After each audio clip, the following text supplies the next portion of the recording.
Be seated. Thank you.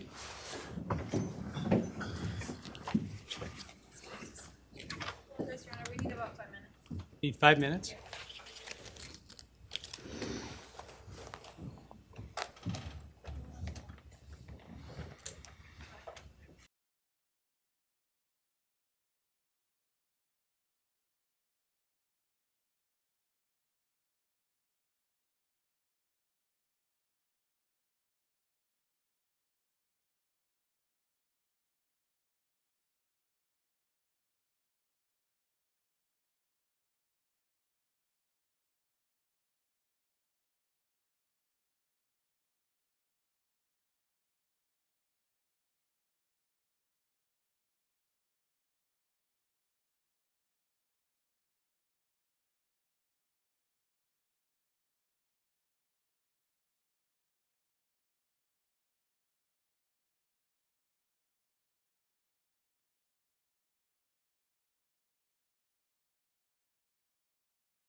Are we ready?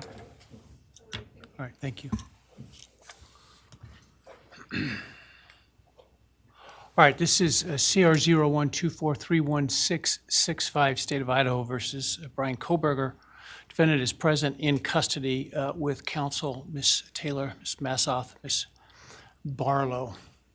The state is represented by Mr. Thompson, Ms. Jennings, Mr. Hurwitz, Mr. Nye, and Ms. Allen. This is the time set for sentencing in this case. The defendant previously entered a plea of guilty to 4 counts of first-degree murder and 1 count of felony burglary. In exchange, the parties stipulated to recommend a sentence consisting of, on burglary, 10 years fixed, on each of the 4 counts of first-degree murder, life fixed. The parties waived pre-sentence investigation. To my understanding, neither party submitted a sentencing memorandum or other materials for the court. Court is familiar with the file and the evidence submitted previously by the parties as it has reviewed them throughout the case and in anticipation of trial. Is there any legal cause why sentence should not be imposed at this time? No, Your Honor.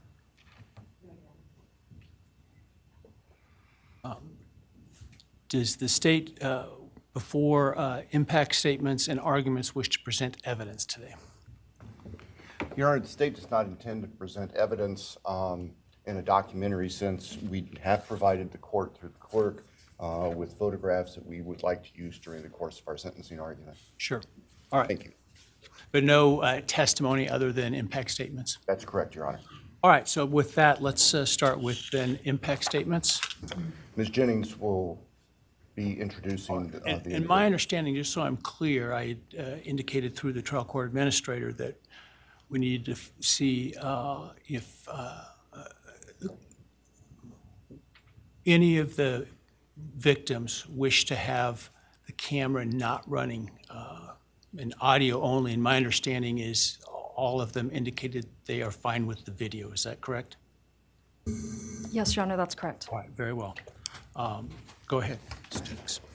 Your Honor, the first, and we're taking these in the order, victim impact statements in the order that the charges were listed in the indictment. The first charge being burglary. So we will have Bethany Funka's statement, and she has asked that her friend Emilia Lant read that statement. All right, any objection to that? All right, very well.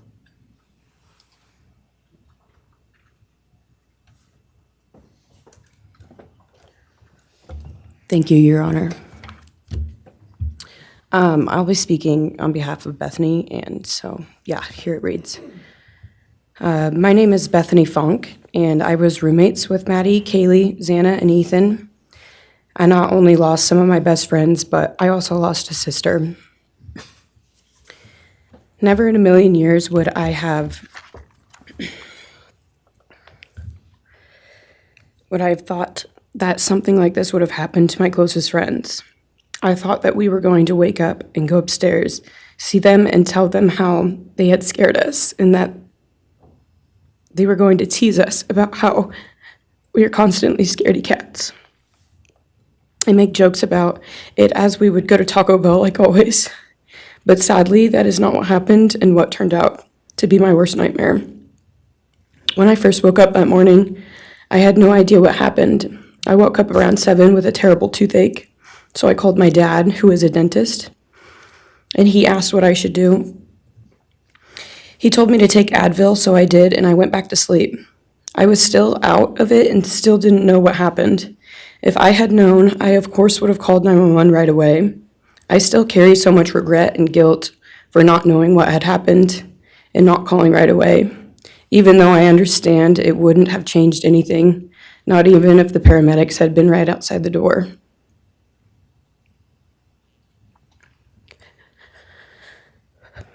I was so frantic that morning and scared to death, not knowing what had happened. And when I made the 911 call, I couldn't even get out the words.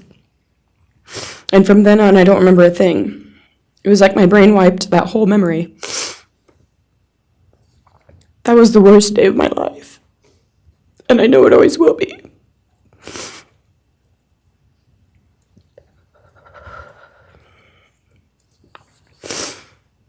While I was still in shock, trying to process the fact that my friends were truly gone, I had been attacked by the public. I was grieving, numb, and unsure of what had happened was even real. And at the same time, I was getting flooded with death threats and hateful messages from people who did not know me at all or know the dynamic of our friendship. Social media made it so much worse, and strangers made up stories to entertain themselves. The media harassed not just me, but also my family. People showed up at our house. They called my phone, my parents' phones, other family members' phones, and we were chased while I was still trying to survive emotionally and grieve the loss of my friends. I hated and still hate that they are gone, but for some reason, I am still here and I got to live. I still think about this every day. Why me? Why did I get to live and not them? For the longest time, I could not even look at their families without feeling sick with guilt. I did not know what to say or what to do. I was terrified that my presence just made their pain worse, and I was still here when their kid, their siblings, and their friends, their loved ones should have been here instead. After everything happened, I was afraid to go into my own backyard or alone in my house. I was scared that the person who did this would come for me next. I was always scared that the media would try to catch me at any moment of any day. Even when I was just walking around my house, I made my parents close all the blinds during the day so no one could see me even in the slightest chance. I barely left the house, and when I did, I made sure I was never alone. I slept in my parents' room for almost a year. I made them double lock every door, set an alarm, and still check everywhere in the room just in case someone was hiding. And I still check my room every night before, and I double lock it.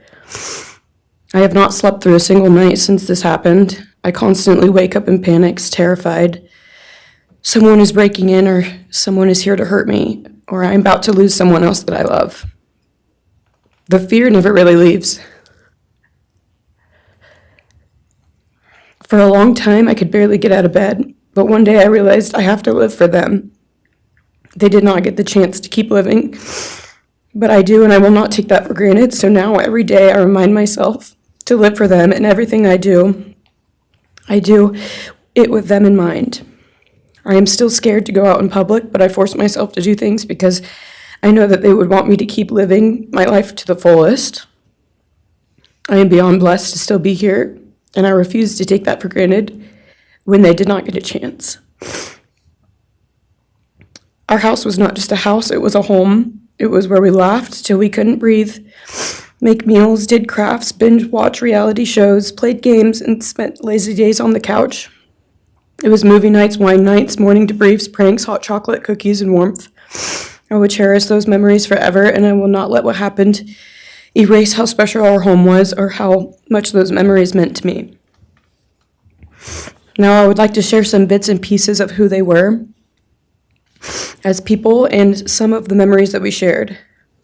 One of my favorite memories was Halloween, and we all went to Sigma Chi. But instead of partying, we just sat in an apartment, talking and laughing all night long. I do not think I've ever laughed that hard in my life.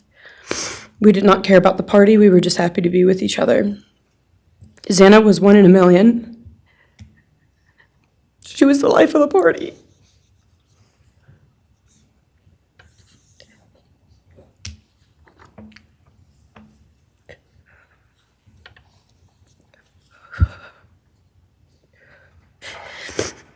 But she was also the kindest and funniest person I knew. Everyone loved her because she made everyone feel so loved. She was just someone you always wanted to be around, no matter the circumstance. One of my favorite days with Xana was when she laid on the couch, when we laid on the couch together all day watching movies and snacking. Or when she, Maddie, and I would go and get margaritas, chips, and salsa. She would also light up a room with her presence alone. Kaylee had the most beautiful, radiant smile, and she was so kind, but also one of the funniest people I've ever known. She loved playing little pranks, and she always had us laughing so hard that we could not breathe. She was so full of energy and life. I really believed that she could have ruled the world if she wanted to, and she would have been America's sweetheart. Ethan was the sweetest, most genuine guy. He was always smiling and always making other people smile too. Ethan was the kind of person you wanted around. He was so kind and easy to talk to and just so fun. And the way he cared for Xana was truly something to admire. And really was proof that storybook love and true romances really do exist. It was not only obvious to me, but everyone that was around Ethan and Xana that they were absolute soulmates. Maddie was not only one of my best friends, but she was the older sister I would have always wanted. There was no one I looked up to or admired more than Maddie. She was truly a ray of sunshine, and everyone was drawn to her. She was so kind, loving, funny, fun, and passionate. She had the sweetest soul and wanted nothing but the best for everyone, and to love and show love to everyone. She took me under her wing and always made me feel so safe and included, and above all, loved and valued. She never failed to make me laugh or put a smile on my face. Still to this day, I am beyond grateful that she chose me to be her sorority little, and I thank God every day that I not only got to know her, but had her as one of my best friends. Honestly, I cannot pinpoint one favorite memory with Maddie because I have so many, and this would be a very long read if I did. But if some little memories with her that I cherish is when the two of us made a nice dinner and split some wine, or when we would binge watch Jersey Shore or Summer House. When we came up with a whole dance routine on Halloween and danced and sang all night, like no one was watching. All the late night walks home from going out, and just little shopping trips and so much more. I am beyond blessed that I had the chance to know each and every one of them. They changed my life in ways I would have never put into words. I hope that they are remembered for who they are, not what happened to them, because who they are were so beautiful, and they deserve to be remembered in the highest way. My heart breaks every time I go to text one of them or how badly I wish I could see and hang out with them. And then I remember I cannot. I will never be able to again.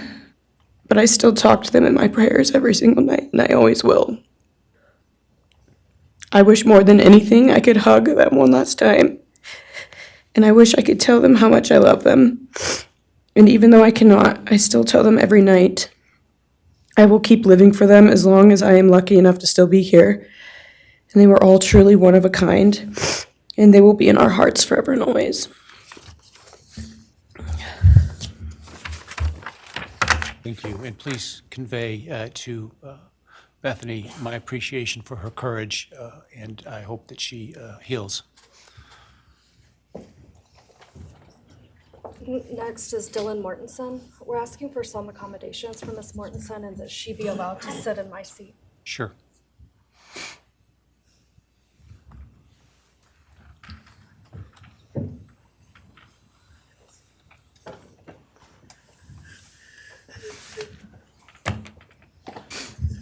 Dylan, just take your time, all right?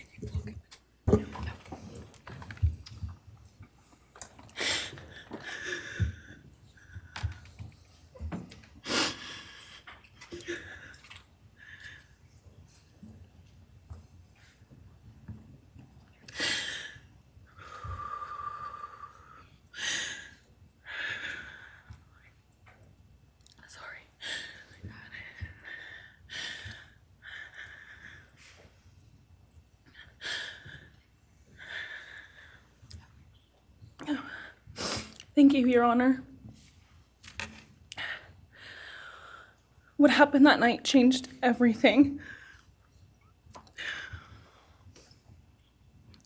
Because of him, 4 beautiful,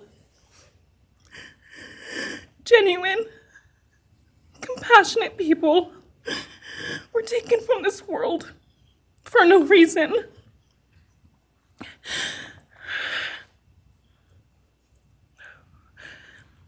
He didn't just take their lives. He took the light they carried it into every room. He took away how they made everyone feel safe, loved, and full of joy. He took away the ability for me to tell them that I love them and that I'm so proud of them. He took away who they were becoming and the futures they were going to have. He took away birthdays, graduations, celebrations, and all the memories that we were supposed to make. All of it is gone. And all the people who loved them are just left to carry that weight forever. He didn't just take them from the world.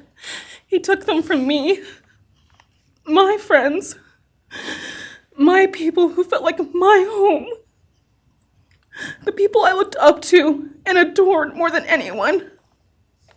He took away my ability to trust the world around me. What he did shattered me in places I didn't know could break. I was barely 19 when he did this. We had just celebrated my birthday at the end of September. I should have been figuring out who I was.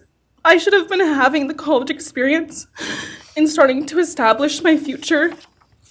Instead, I was forced to learn how to survive the unimaginable. I couldn't be alone. I had to sleep in my mom's bed because I was too terrified to close my eyes. Terrified that if I blinked, someone might be there. I made escape plans everywhere I went. If something happens, how do I get out? What can I use to defend myself? Who can help? Then there are the panic attacks. The kind that slam into me like a tsunami out of nowhere. I can't breathe.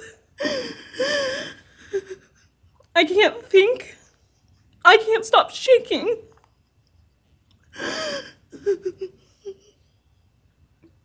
All I can do is scream because the emotional pain and the grief is too much to handle. My chest feels like it's caving in.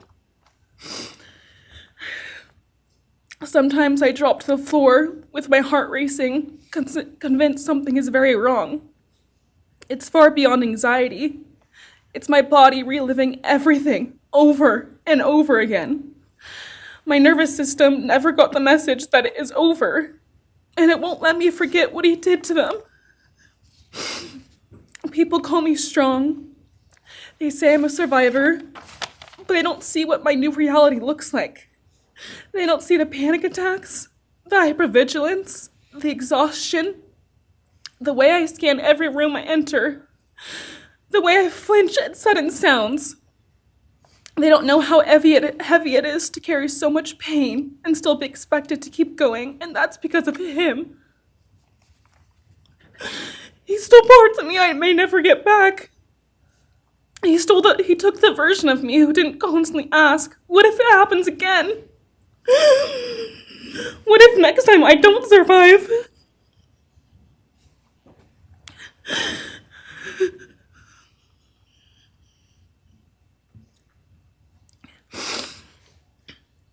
He may have shattered parts of me, but I'm still putting myself back together. Piece by piece, I'm learning how to live in this new version of life. It is not easy. It hurts, but I'm still trying. Still trying, and I'm not trying just for me. I'm trying for them, my friends. About a year ago, I had a dream about them. I got to say goodbye.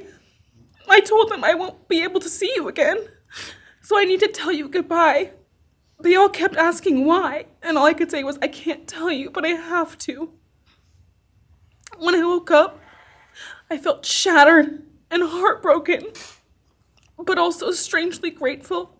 Like maybe in some way that dream gave us the goodbye we never got. Still, no dream can replace them, and no goodbye will ever feel finished. He is a hollow vessel, something less than human. A body without empathy, without remorse. He chose destruction. He chose evil. He feels nothing.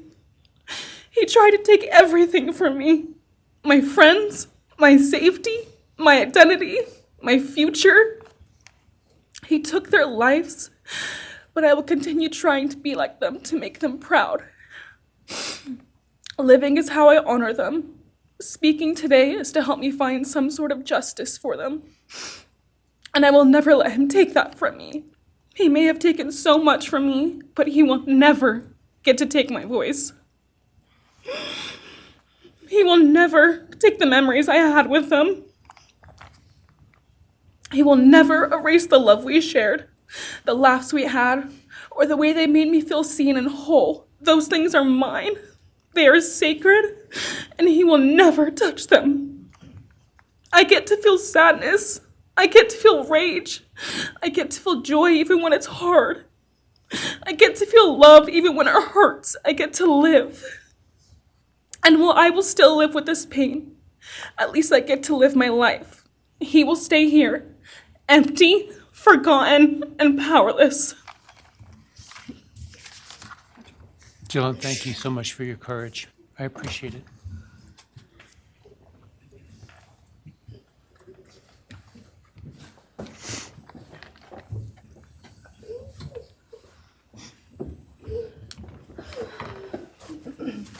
Next, we have members from the Madison Mogan family. First would be Scott Laramie, Madison Mogan's stepfather.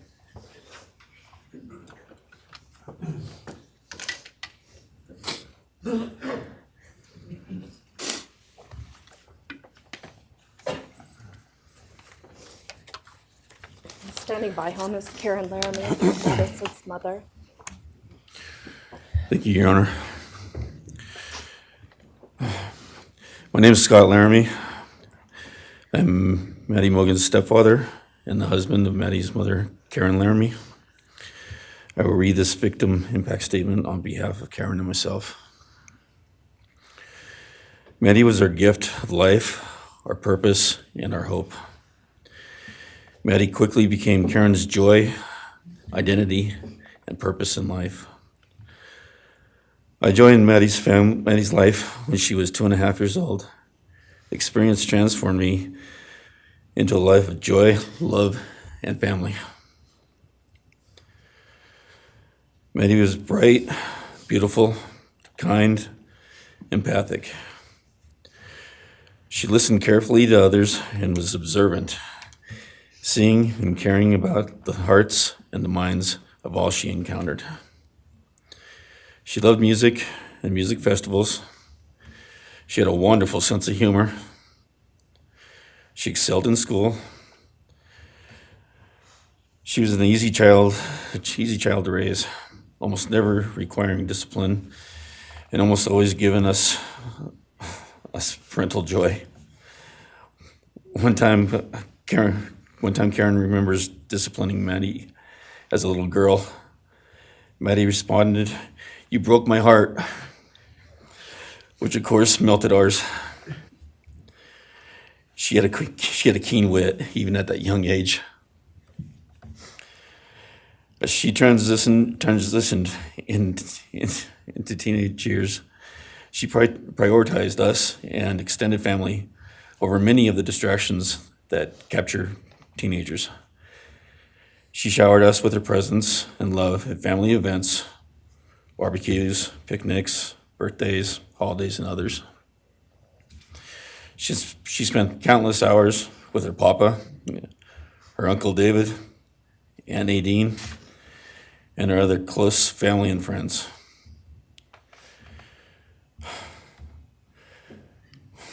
This world was a better place with her in it. As she reached adulthood, Maddie applied her studies to be a marketing professional, entering into an internship at Payne West, and started planning her professional future. As with all things, she involved Karen and myself in the joy of her journey. As she transitioned into womanhood, Karen and I continued to be astounded at this wonderful and accomplished person we had created. All parents dream of their children accomplishing more than them. We realized this dream. All we had not become, she was becoming.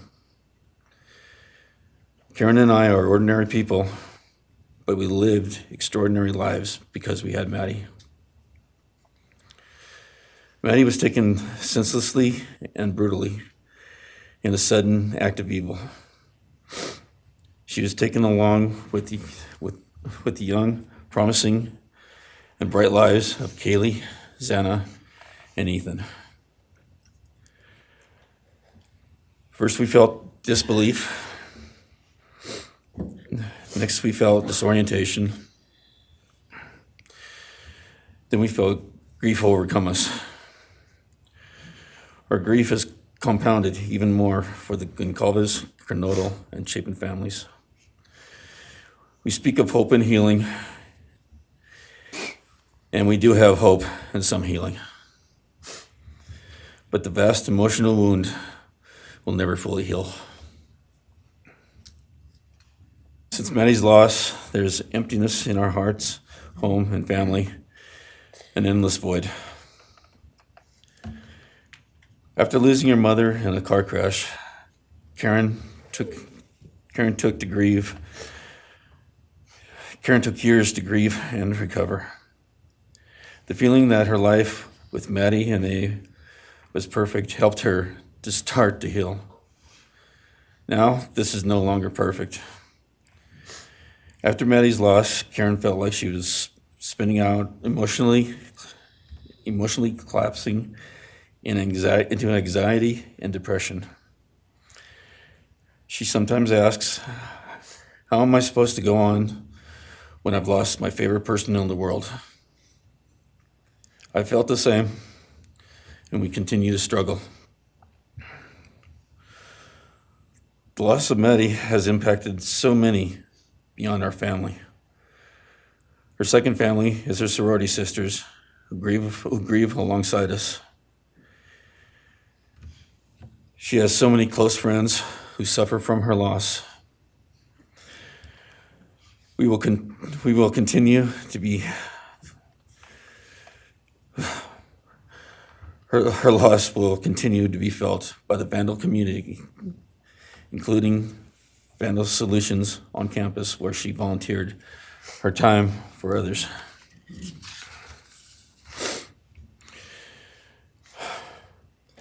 It helps us to know Maddie is in heaven now, freed from the trials of this earth. We, however, continue to live on without the grace and support of her presence. We will grow old without our only child, our bright, beautiful friend and daughter. In the end, there are no words that can accurately capture the devastation of losing Maddie. We will endure, and we will go on.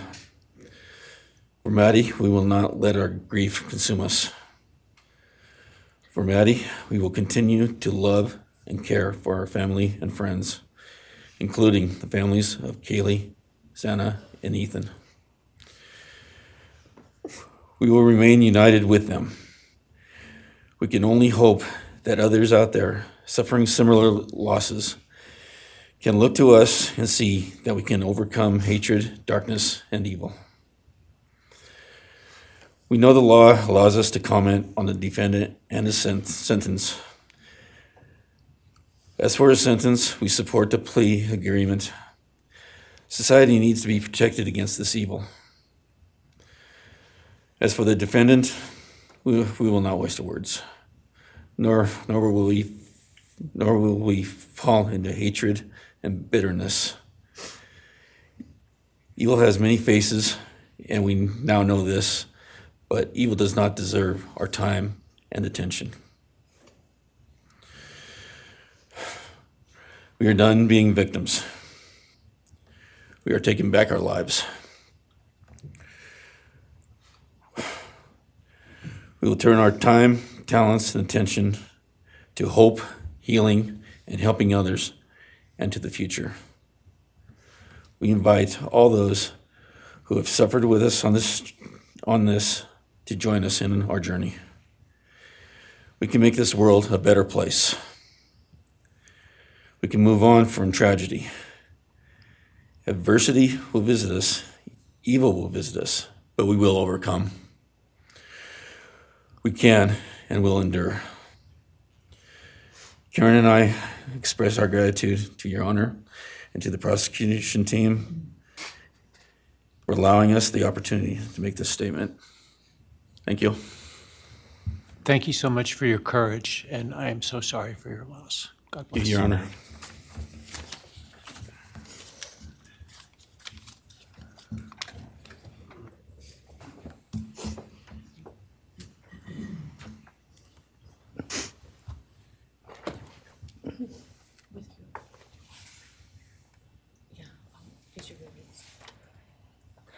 Your Honor, this is Leander James. He's the attorney for the Mogan family and victim advocate. He'll be reading a statement for Karen Laramie. May it please the court, counsel. My name is Leander James. I am the pro bono counsel for Karen and Scott Laramie. Karen has asked me to read this statement into the record.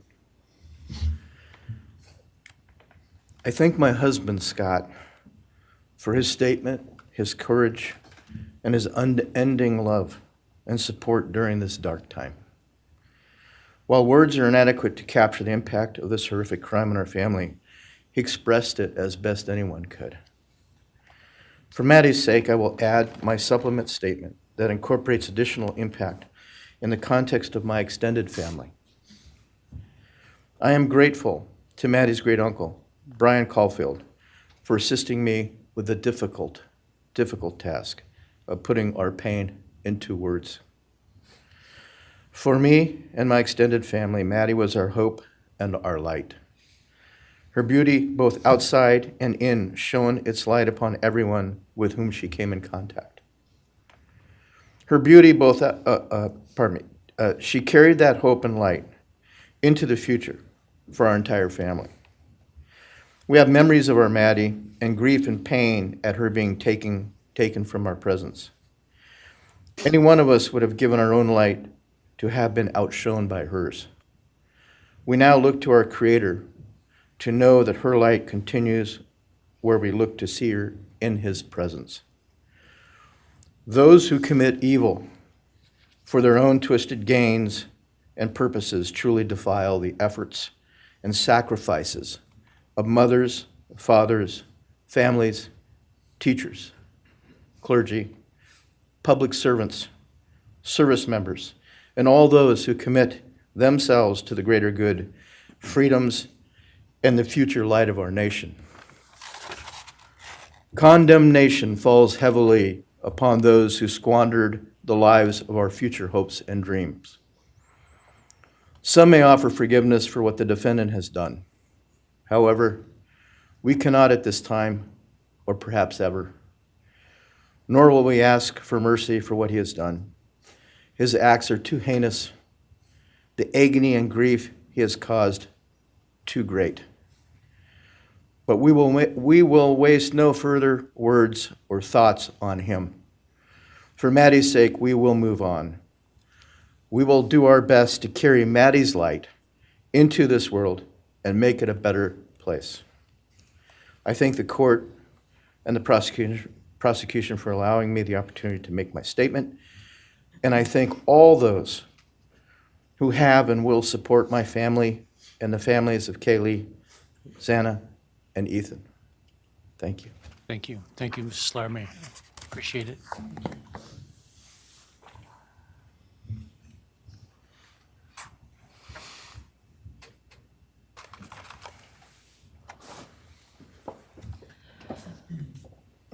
Next is Ben Mogan, the father of Maddie Mogan.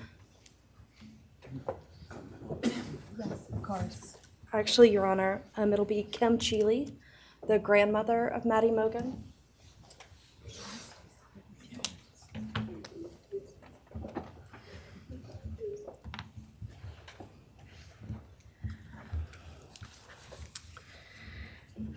My name is Kim Cheeley. I was Maddie Mogan's paternal grandmother, as Ben Mogan, her father, is my son. I'm here today with my sister Lori Cheeley, Maddie's great aunt, and my son Ben Mogan, and my daughter-in-law Corey Hatrock. I'd like to begin by thanking a number of people involved in bringing this case to closure. In my daughter's words, the plea deal the prosecution team reached this month is one that punishes the perpetrator of this horrendous crime, protects the public from further harm, and allows all of us who knew and loved these kids the time to grieve without the anxiety of the long and gruesome trial, the years of appeals, and potential for mistrials along the way. My family and I are so grateful to Bill Thompson and his prosecution team for their dedication and painstaking work that forced the perpetrator to admit his guilt.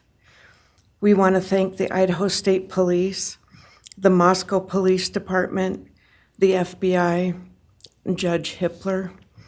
We'd also like to thank the University of Idaho officials who have treated the families of the victims with such dignity and kindness, and who have honored the 4 victims beautifully.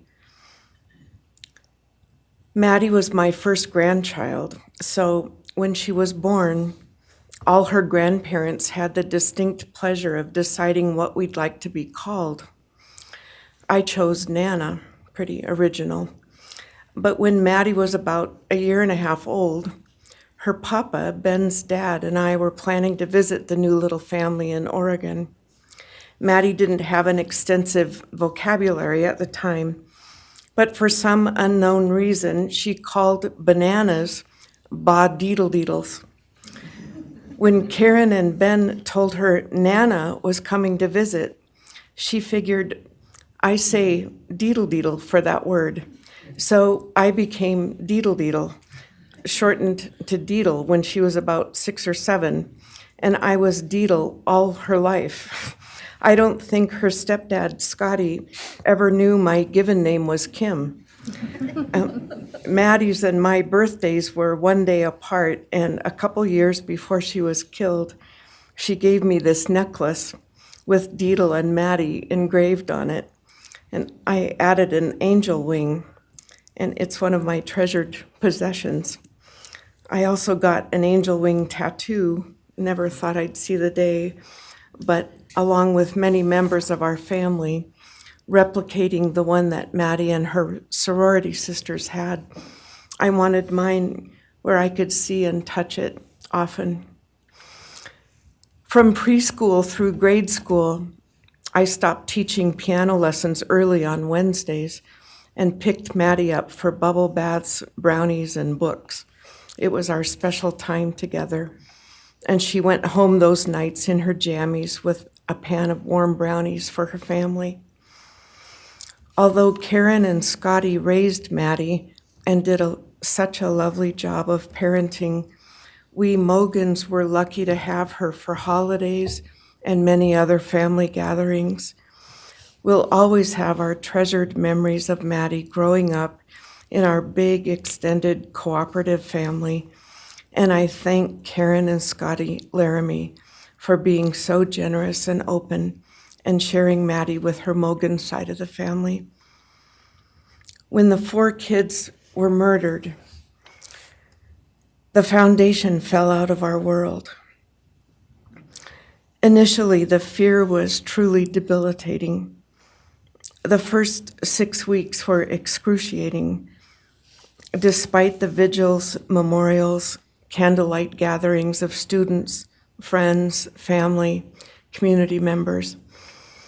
After the arrest, in the past 2.5 years, my family has lived with grief, with the effects of traumatic grief, of which I was blissfully unaware before all of this. I now have a stack of books on grief. I've attended grief classes at hospice. I've tried EMDR, a technique that helps replace disturbing visions with something more comforting. My son Ben, his 2 sisters, Maddie's aunts, and I have all experienced depression and anxiety and sleep disturbance, requiring medical intervention at times. We've all sought counseling off and on. The struggle with media attention was extremely difficult, especially for Ben. No one should live through the violent murder of one's child.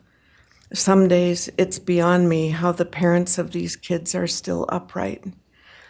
I'm thankful for the strong families and communities that are supporting the survivors.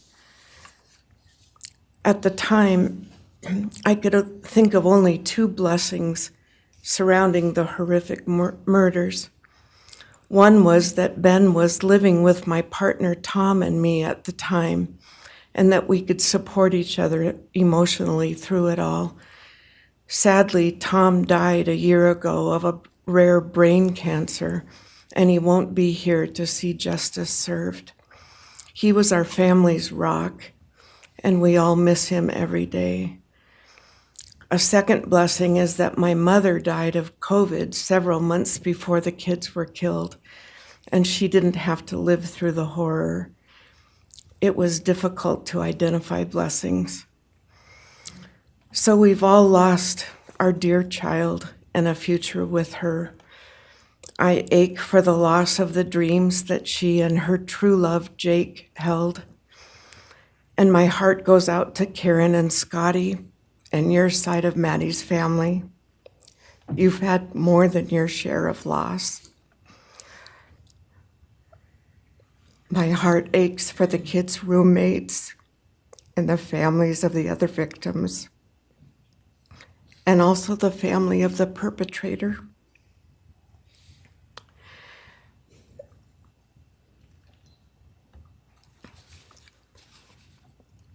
Going forward, we Mogans are choosing to put our energy and focus into honoring Maddie's too short life and sweet spirit by celebrating Maddie May Day, which my 2 daughters established.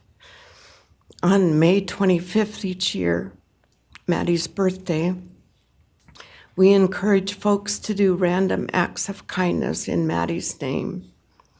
In my daughter Katie's words, may we all protect our peace in whatever way possible, unite in community, and focus on joy. Please do an act in kindness in Maddie's honor during this week, so a glimmer of Maddie's light may live on. Thank you. Thank you, and I appreciate your courage, and bless you and your family. Thank you.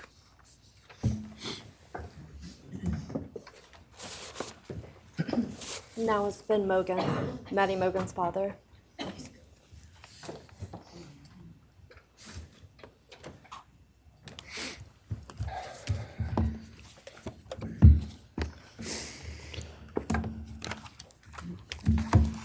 I'm Benjamin Mogan. I'm Maddie's dad. And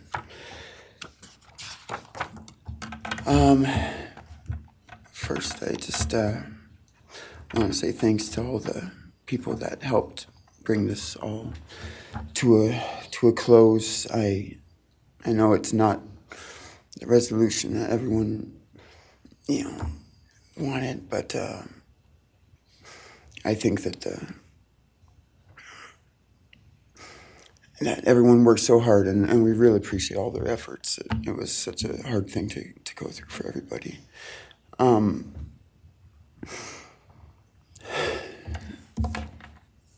Maddie was my only child that I ever had.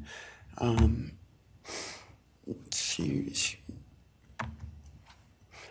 she's the only great thing I ever really did, and the only thing I was really ever proud of. And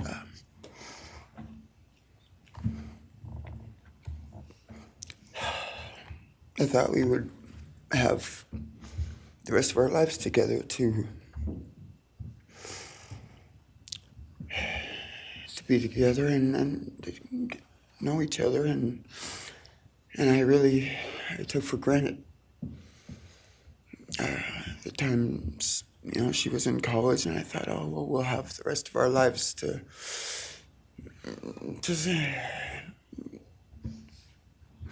do all the stuff that we're supposed to do, and she was just about done.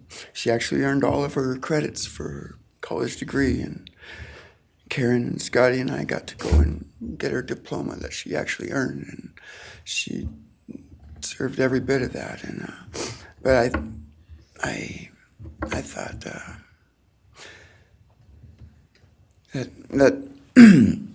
that was going to be just the beginning of a long life together, and we never got that. Karen and Scotty did such a great job raising her after Karen and I split up, and I'm so thankful for Scotty and the role that he played in her life when I wasn't able to. But we got to spend a lot of great times together, Maddie and I. She was my favorite person to go to a concert with. We got to see some fun shows together, and I told her, if there's ever a show that you want to go to, let me know, and I'll get you tickets for you and your friend, or if we want to go together, we'll make it happen. And my favorite memory with her was when the Mac Miller show sold out here in Spokane, and everyone wanted tickets, no one could get them, and on the last day before the show, they did a radio thing, and I got 4 meet and greet tickets for Maddie and her friends and me to go and see the show, and that was her favorite artist at the time, was Mac Miller, and he's gone now too, and my little cousin Zach drove us all there that night, and he's gone too, tragically, and anyway, the last thing that she ever wrote to me was this Father's Day card, and I'm so glad I still have it. I'm just going to read what she said. It says, "Happy Father's Day. I hope you have the best day. I can't wait till we can hang out again soon. I'll be in Coeur d'Alene 624 to 74. Hopefully we can find a time then. I love your birthday card that you sent me, by the way. Maybe we can see a concert sometime soon. I'd love to see the gorge when it's not so smoky out. I hope you're doing well. I'm proud of how far you've come. Thank you for always encouraging me to do my best. Love you lots and lots. love Maddie May. She did encourage me to not just to do my best, but to live on. I went through a lot of issues with addiction and with substance abuse, and when I wasn't wanting to live anymore, she was what would keep me from just not caring anymore, and knowing that she was out there and that she was just such a beautiful person kept me alive a lot of rough moments, and I'm so glad that she was able to meet Jake. He was the only one that actually ever got to take her to the gorge. They went and saw Watershed together, and yeah, they had a heck of a time. I'm glad she got to. That's a really special place for me, and she always wanted to work out there with me in the summer sometime. She never got to, but at least she got to see it once with Jake. He was such a great guy. He is such a great guy. And I really wanted to see what a future with them would have looked like. I'll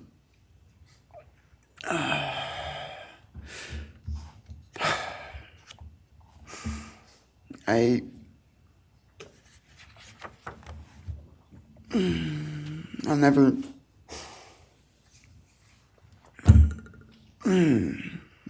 be able to replace her. I wrote a bunch of stuff. I just don't know what to say right now. I just miss her so much, and I just love her more than anything. And it shouldn't have happened. And a death sentence is one thing. You know when it's going to happen, and it's going to be all gentle and stuff. But life without parole, with a building full of people that all just want you to not be around anymore, and winking at every morning, not knowing if that's the day they're going to pull your card. I mean, it's not a very nice sentence either. So, I don't know. I just love you, Maddie, and I wish you were still here. Thank you so much.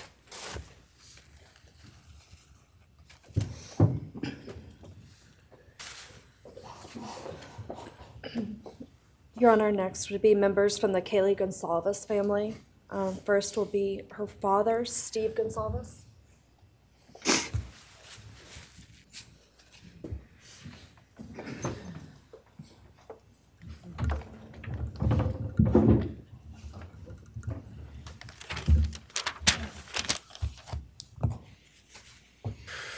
Today, we are here to finish what you started.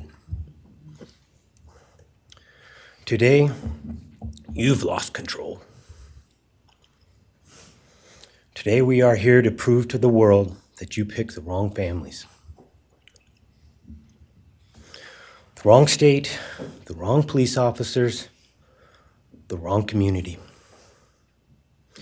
You tried to break our community apart. You tried to plant fear. You tried to divide us. You failed. Instead, your actions have united everyone in their disgust for you. I just learned from these lead investigators, to their shock, they worked in an investigation and actually worked with Pennsylvania police officers and the federal FBI.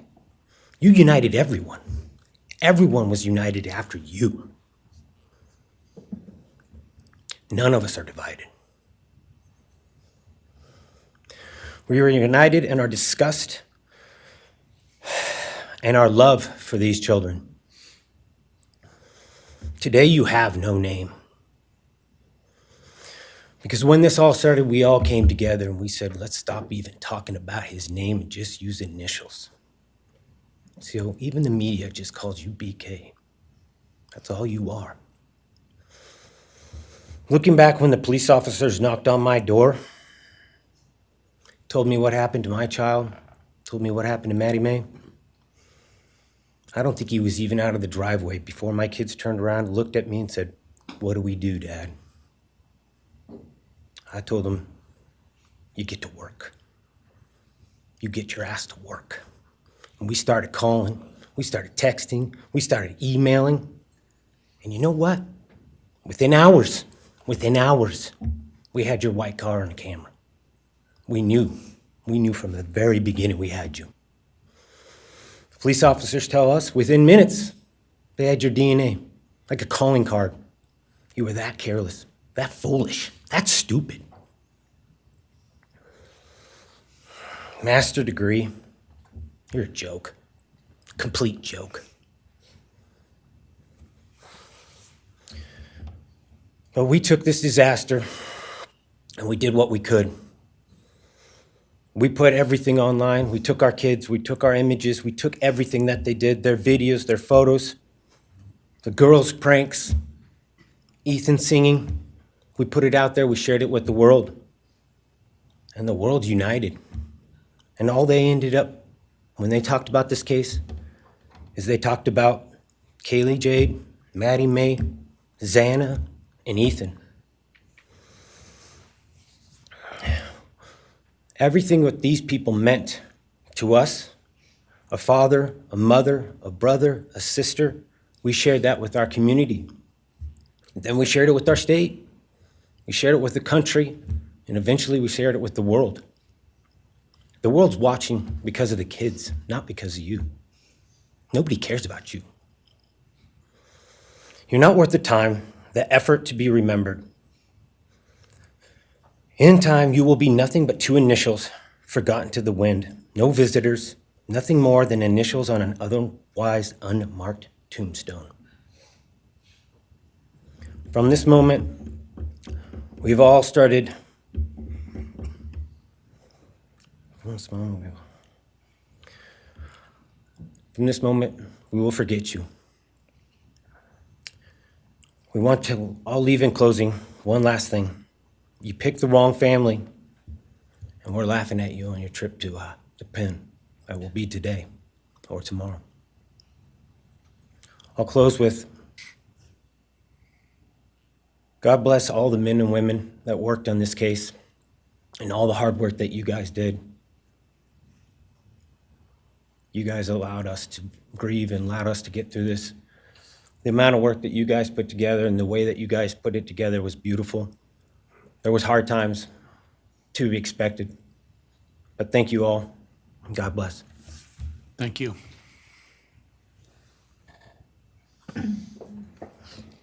Your Honor, next is Stephen Gonzalez, Kaylee's brother.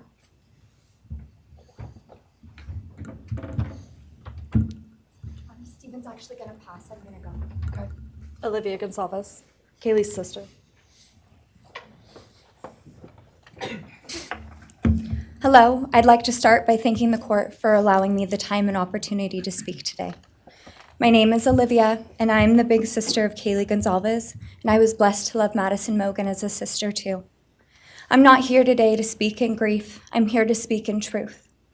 Because the truth is, my sister Kaylee and her best friend Maddie were not yours to take. They were not yours to study, to stalk, or to silence. They were two pieces of a whole, the perfect yin and yang. They are everything that you could never be. Loved, accepted, vibrant, accomplished, brave, and powerful. Because the truth about Kaylee and Maddie is they would have been kind to you. If you had approached them in their everyday lives, they would have given you directions, thanked you for the compliment, or awkwardly giggled to make your own words less uncomfortable for you. In a world that rejected you, they would have shown mercy. Because the truth is, I'm angry. Every day I'm angry. I'm left shouting at the inside of my own head everything I wish I could say to you. The truth about me is when I heard the news, I didn't cry. I listened for them. I promised them I would, that I would fight for them, that I would show up no matter what it cost me. I swore I'd never let them feel alone. Because you see, I've always been their heavyweight. I've always been the one to fight the battles they didn't feel ready to fight themselves. All it ever took was a call, and they knew I would handle it for them, no matter the time, no matter the cost. They could wave their white flag because they knew I would never back down, not for them, and not even death could change that. Somewhere along the line, I started to think about what I would say to them if I was given just one last chance. If I could gather enough heartbreak or love or sacrifice or whatever it took to get just one message across, what would I say? Throughout this entire process, I've written my feelings down at every moment, my wishes, my love, my denial, my anger. And as one final act of love, I'd planned to read these thoughts, even jarring and discombobulating and not even making sense. Because for me, that was true love. As bare and as naked as it could be, not laced in pretty words or dressed for the occasion, but written through bleary eyes at 2 a.m. with clenched fists, angry at this reality. My true final act of love was to continue on without them, for them. That dream to read aloud my love to them, to bring meaning through pain, was the latest blow in realizing you don't deserve it. And Kaylee and Maddie don't need it. Kaylee and Maddie have always known my love, and they would never ask me to prove it by further victimizing myself to a defendant who has shown no guilt, no remorse, no apprehension. They would say to me, "Why would you give the satisfaction of showing vulnerability now? You promised you would never back down." And for that clarity, I'm thankful. I won't stand here and give you what you want. I won't offer you tears. I won't offer you trembling. Disappointments like you thrive on pain, on fear, and on the illusion of power. And I won't feed your beast. Instead, I will call you what you are: sociopath, psychopath, murderer.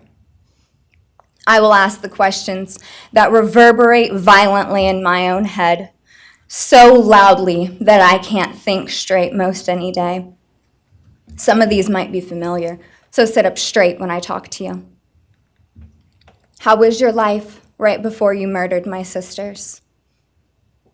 Did you prepare for the crime before leaving your apartment? Please detail what you were thinking and feeling at this time. Why did you choose my sisters? Before making your move, did you approach my sisters? Detail what you were thinking and feeling. Before leaving their home, is there anything else you did? How does it feel to know the only thing you failed more miserably at than being a murderer is trying to be a rapper? Did you recently start shaving or manually pulling out your eyebrows? Why November 13th? Did you truly think your Amazon purchase was untraceable because you used a gift card? How do you find it enjoyable to stargaze with such a severe case of visual snow? Where is the murder weapon, the clothes you wore that night? What did you bring into the house with you? What was the second weapon you used on Kaylee? What were Kaylee's last words? Please describe in detail the level of anxiety you must have felt when you heard the Bearcat pull up to your family home on December 30th, 2022. Which do you regret more? Returning to the crime scene 5 hours later, or never, ever going back to Moscow, not even once, after stalking them there for months? If you were really smart, do you think you'd be here right now? What's it like needing this much attention just to feel real? You're terrified of being ordinary, aren't you? Do you feel anything at all? Or are you exactly what you always feared? Nothing. If you're so powerful, then why are you still hiding, defendant? You see, I'm here today as me. But who are you? Let's try to take off your mask and see. You didn't create devastation. You revealed it in yourself. And that darkness you carry, that emptiness, you'll sit with it long after this is over. That is your sentence. And it was written on the wall long before you ever pled guilty. You didn't win. You just exposed yourself as the coward you are. You're a delusional, pathetic, hypochondriac loser who thought you were so much smarter than everybody else. Constantly scolding, turning your nose up to grammar mistakes, nitpicking and criticizing others. You wanted so badly to be different, to be special, to be better, to be deep, to be mysterious. You found yourself thinking you were better than everyone else, and you thought you could figure out the human psyche and see through it, all while tweaked out on heroin. Lurking in the shadows made you feel powerful because no one ever paid you any attention in the light. You thought you were exceptional, all because of a grade on a paper. You thought you were elite because your online IQ test from 2010 told you so.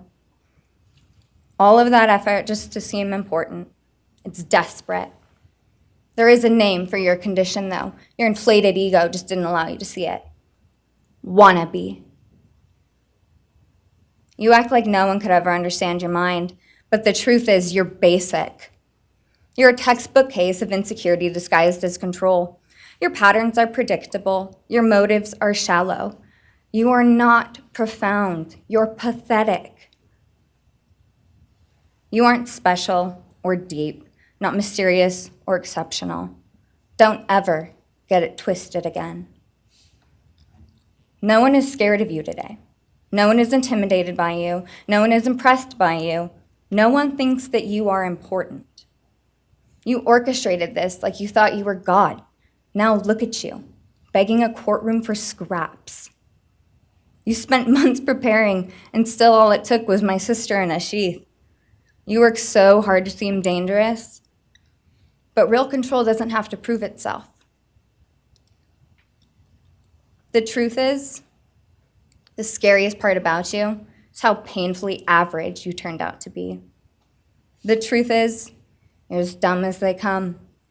Stupid, clumsy, slow, sloppy, weak, dirty. Let me be very clear. Don't ever try to convince yourself you mattered just because someone finally said your name out loud. I see through you. You want the truth? Here's the one you'll hate the most. If you hadn't attacked them in their sleep, in the middle of the night, like a pedophile, Kaylee would have kicked your fucking ass. Thank you. Thank you.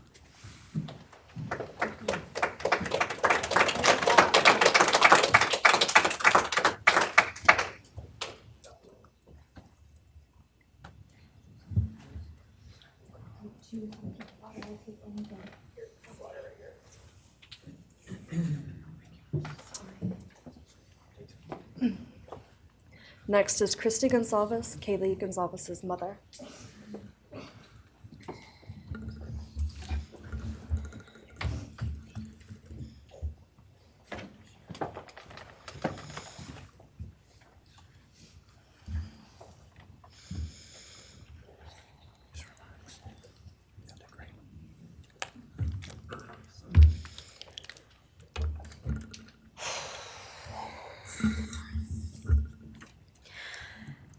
Thank you, Your Honor. I never imagined having to speak to someone so devoid of humanity. For a long time, I didn't think I'd find the words low enough to meet you where you are. But now I realize this isn't about you. It's about what you've done to me, and I need you to hear it. When you murdered my daughter, Kaylee Jade Gonzalez, you didn't just take her life, you shattered others. You attacked what you could never be, and in doing so, you left a trail of devastation far beyond that house. You stole my peace, You've altered my every waking moment, every sleepless night, the way I view the world, people, safety, trust. It's all been changed by your cruelty. I no longer recognize parts of myself. Joy is harder to find. Laughter feels foreign. The world moves forward, but I'm suspended in a place of sorrow and rage. You've taken from me something that can never be restored. The grief sits with me every day, some days quietly, and other days so loud it drowns out everything else. The emotional toll you've inflicted on me is immeasurable. I live with a constant ache, with birthdays that are now memorials, with holidays that feel hollow, with empty chairs that scream louder than words ever could. I am forever changed. But for you, as a person working on a PhD in criminal justice, you really didn't think this one through. You're not that good.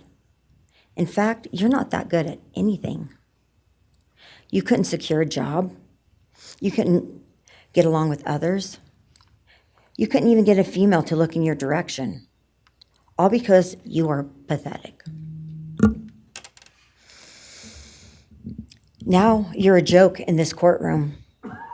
I wish I could crown you with a jester hat to complete your orange jumpsuit clown look. A dead killer doesn't kill again. So while I'm disappointed the firing squad won't get to take their shots at you, I'm confident that the men in prison will have their way with you in more ways than one. You will finally get what you wanted, physical touch. Just probably not how you were expecting it. See, you haven't beat the system. You've simply entered a new one, where the rules are cruel and the consequences will never end.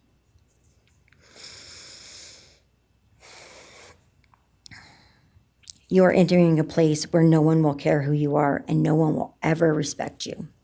You will be forgotten, discarded, used, and erased. You will always be remembered as a loser, an absolute failure. And when those prison doors slam shut behind you, I hope that sound echoes in your heart for the rest of your meaningless days. I hope it reminds you of what we all already know. You're nothing. May you continue to live your life in misery. You are officially the property of the state of Idaho, where your fellow inmates are anxiously awaiting your arrival. But it's okay, because they're there to help you. Hell will be waiting. Quick message from our youngest daughter. Aubrey wanted to say, you may have received A's in high school and college, but you're going to be getting big D's in prison. Thank you.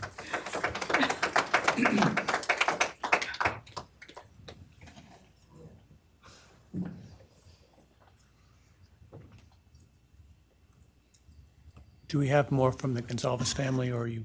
Yes, next would be Shannon Gray, the Gonzalez family attorney. He'll be reading statements from Kaylee Gonzalez's grandmothers. Well, Morning, Your Honor. Shannon Gray, the attorney for the Gonzalez family. I actually have 3 statements, one from her aunt and 2 from her grandparents. This is from her aunt, Tammy Butts. You, in the cloak of darkness, made a decision to turn our whole family's world upside down forever. You, in the cloak of darkness, took our Kaylee J. Gonzalez away from us all without hesitation. Never have you shown any remorse or regret. We just get creepy, non-expressive stares as you have your team of women defend you. Kaylee was a strong, kind, fun-loving, caring person, and she will greatly be missed by all her family and friends for the rest of our lives. She had goals in life that you took from her and us. We lose on watching her enjoying her life, working hard and building the future she wanted. She was ready to start that after college life. You, in the cloak of darkness, took it all away. You left us without her future wedding, her future children that she would have added to our family. No more talking to her on the phone, going for a coffee, celebrating holidays. It's all gone. You, in the cloak of darkness, gave each and every one of Kaylee's family members their own lifetime sentence.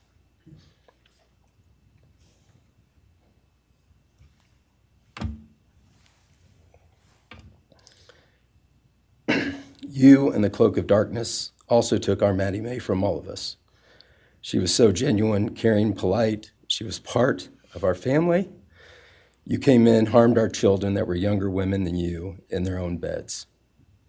You're nothing, you're a coward. It's not right that you have received life. I pray that you meet your end in the cloak of darkness, burn in hell. I have 2 other statements, Your Honor.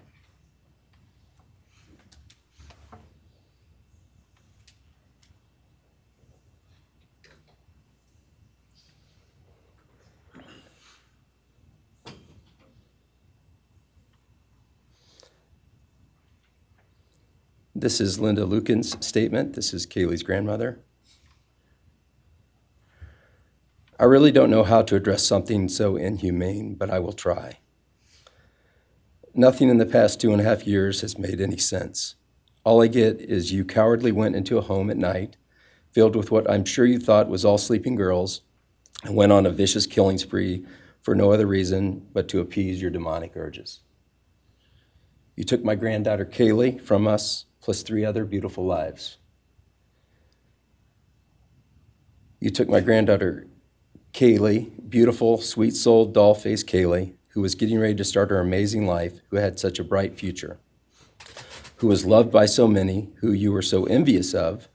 She had a life you could never have. You are so beyond human. You're definitely a demon from hell.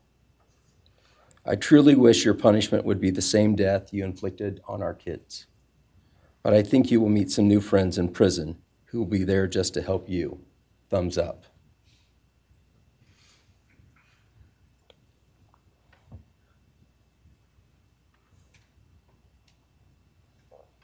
And I have one last statement, Your Honor. This is from Cheryl Gonzalez, Kaylee's other grandmother. John 1:5 says, "Light shines in the darkness, and the darkness overcomes it not."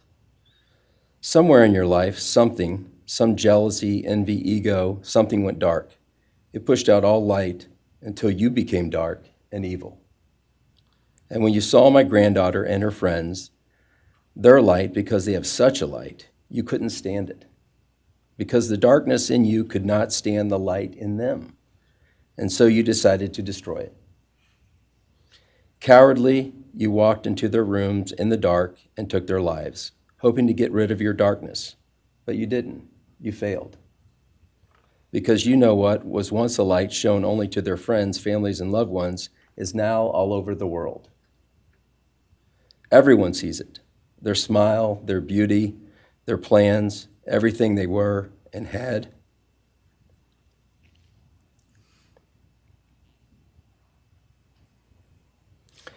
And you think you put a close to it, even that, but you didn't. Because they still exist. They are still light. They are still beautiful. You can never take that away. They will always be in the light of all eternity. And you will be in the darkness because you could not overcome it. You failed. I want you to be gone, more than gone. I want you to be cast out. Cast out from my life, from my family, from this earth. I will not allow your hatred to penetrate into my own soul. You did not get that power. You are evil, and in the end, evil is eradicated. You didn't take Kaylee's light, you spread it into the world. Thank you, Your Honor. Thank you. All right, if the are you moving to a different family now? All right, why don't we take a 10-minute recess, all right?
Be seated.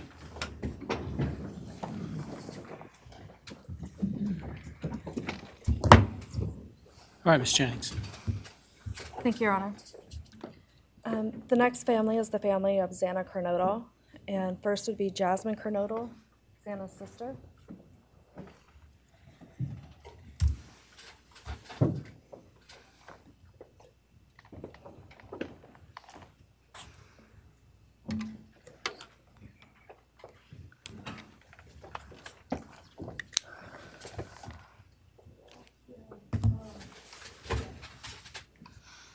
Just want to say thank you to everyone who's been involved in this and just for all the hard work and dedication you guys have put into this. I also want to thank everyone for the support and just my family and friends who've been around through this time.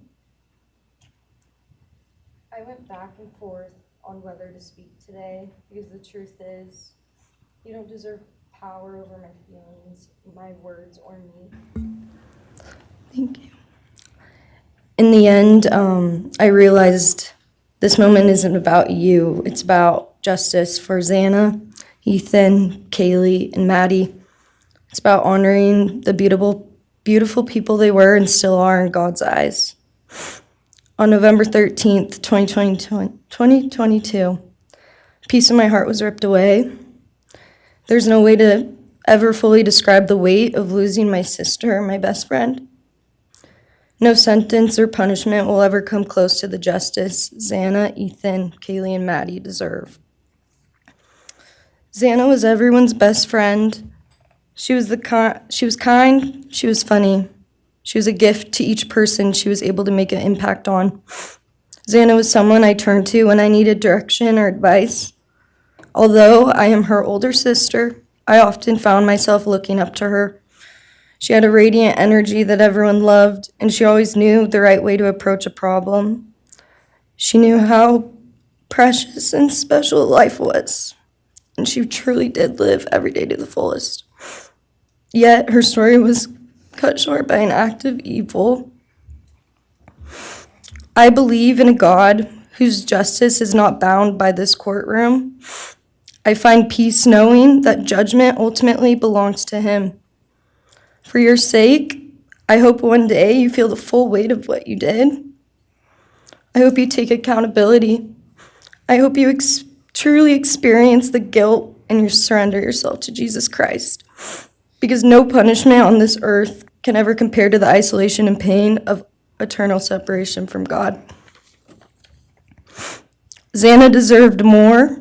They all did. But I come here to say this. I am strong. I am brave. I'm a fighter, just like Xana. And you don't get to control how I move forward or what I believe. I walk with the comfort of knowing I will see my sister again. Xana didn't get the future she deserved. She won't be the maid of honor at my wedding, the cool aunt to my future children. I'll never hear her laugh or see her light up a room ever again. But I will carry her with me for the rest of my life. I will live in her honor, fight to be the best kind of woman and someone she's proud of, to make sure the world never forgets who she was. Xana's story doesn't end with what was taken from her.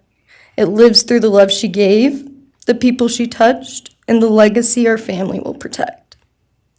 Her light still shines, and her voice will echo louder than this pain.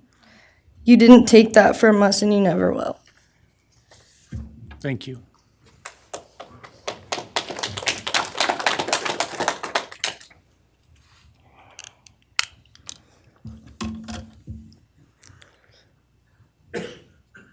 I just want to say before I start, I'm Xana's dad, Jeff Kernodle.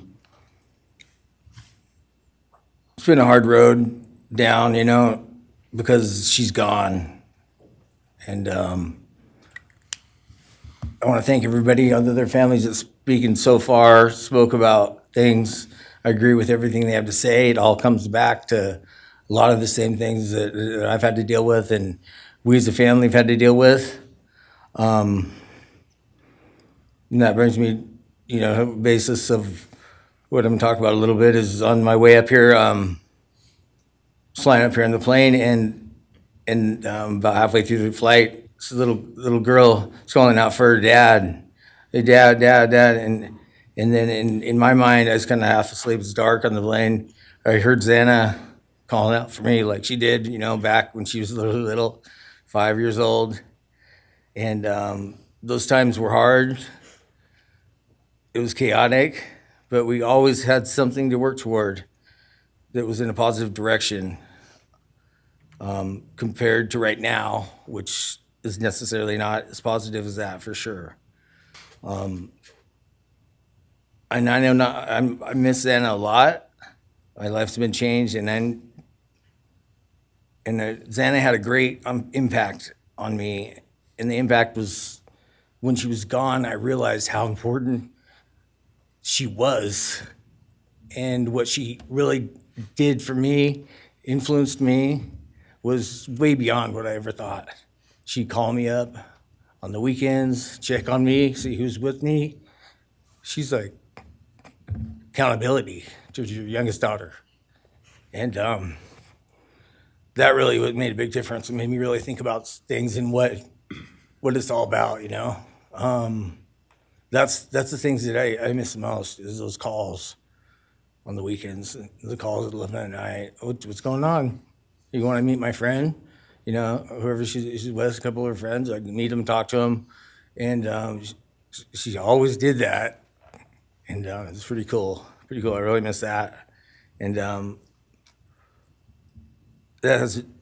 she made a big impact on me, on other people, her family.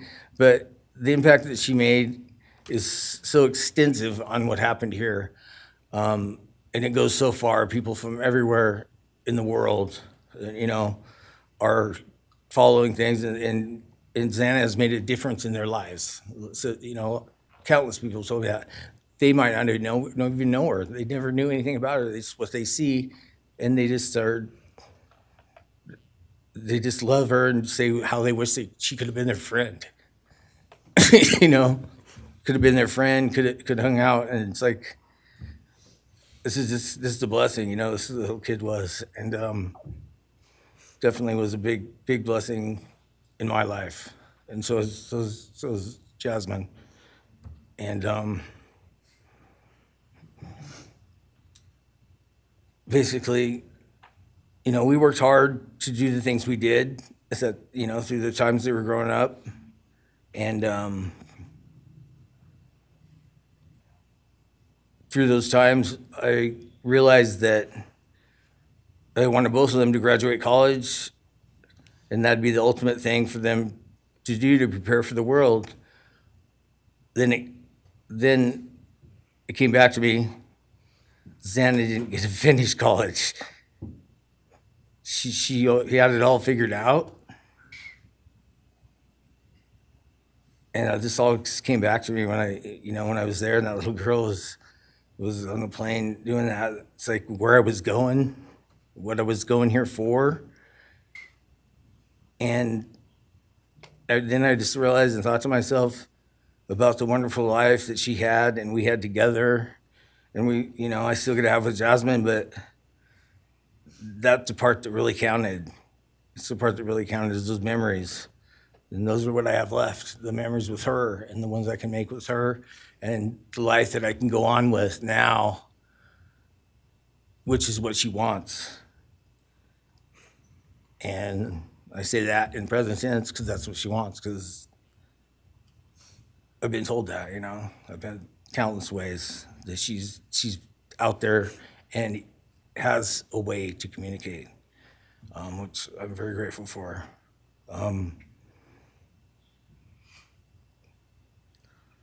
That goes to say that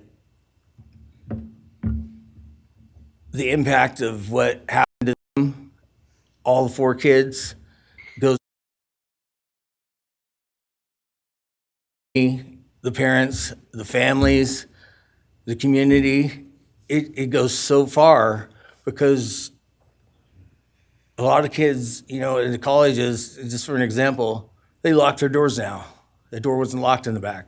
You know, at Penn State or wherever it was, all the colleges, I know that I've heard, they all lock their doors now.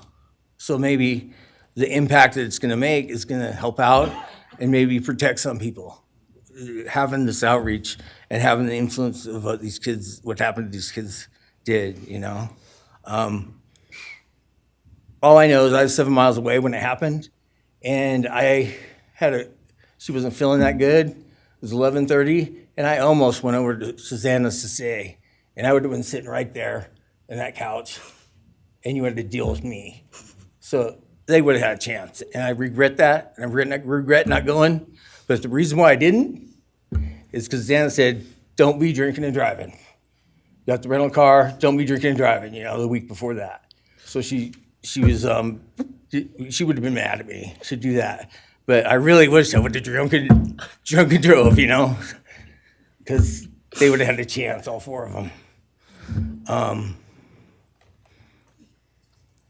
At this point, I just have to go on. We're gonna go on with everything and make things better in my life, because that's what it's all about. If I have closure in things, and the part that we miss is Santa, her influence, her smile, the things that she did, and we have the memories left, the great memories, and she just wants us to make more memories and not be sad or upset or shocked or taken for that, you know? And that's what we're gonna do. We just have to. That's all I got. Thank you for your words and your courage, and bless your family.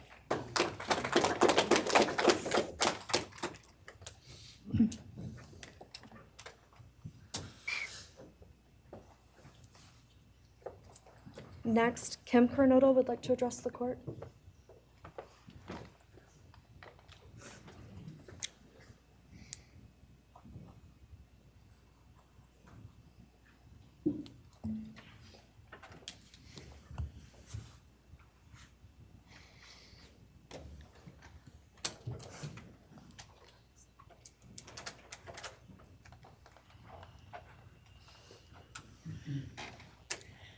Thank you, Your Honor. My name is Kim Kernodle.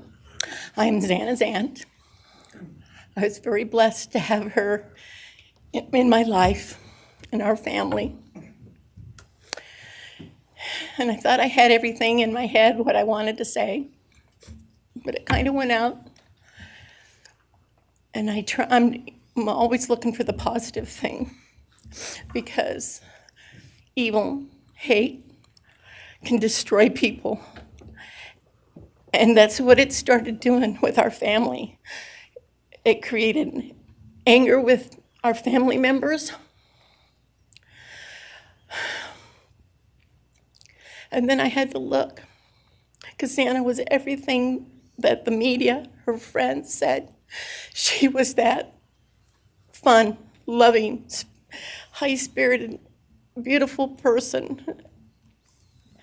And I no longer get to get my nails done with her, have lunch with her.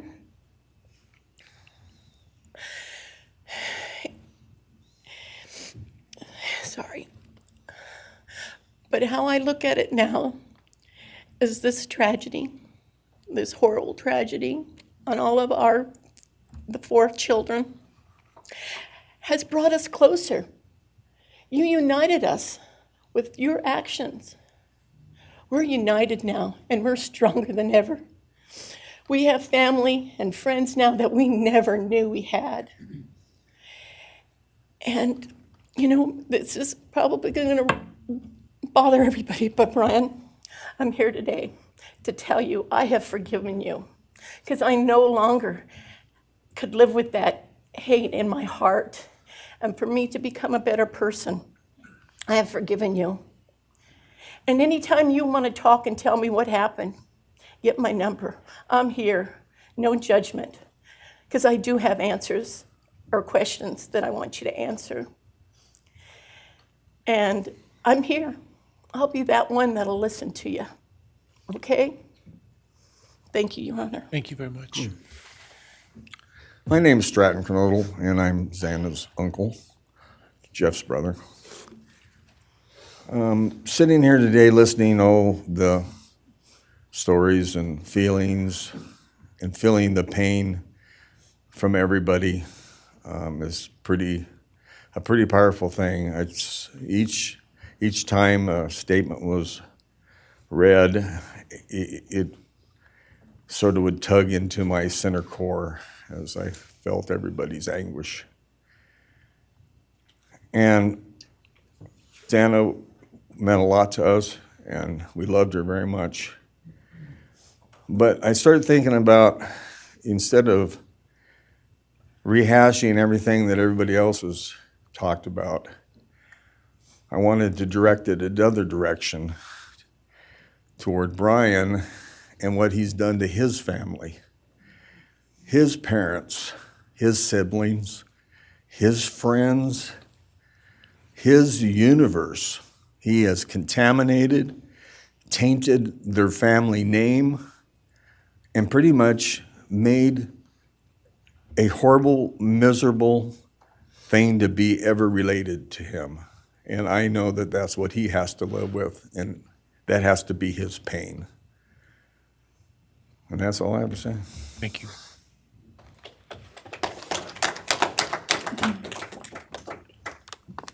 Next, Your Honor, I believe Randy Davis, stepfather to Xana Kernodle, would like to address the court.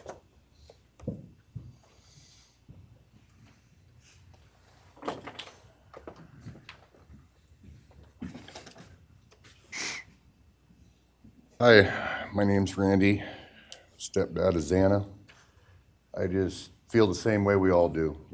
All of us are united because of something that happened, and I'm grateful to know and have met some new family because of this awful event.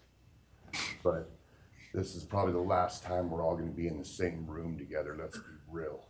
So I can say, I love you all, and I feel your pain. And just God bless us all, you know? Just get through it. I had stuff wrote up. It was probably best I didn't read it out. Probably get kicked out of here, so. You know, I'll share one thing to you guys, not to you, with Xana.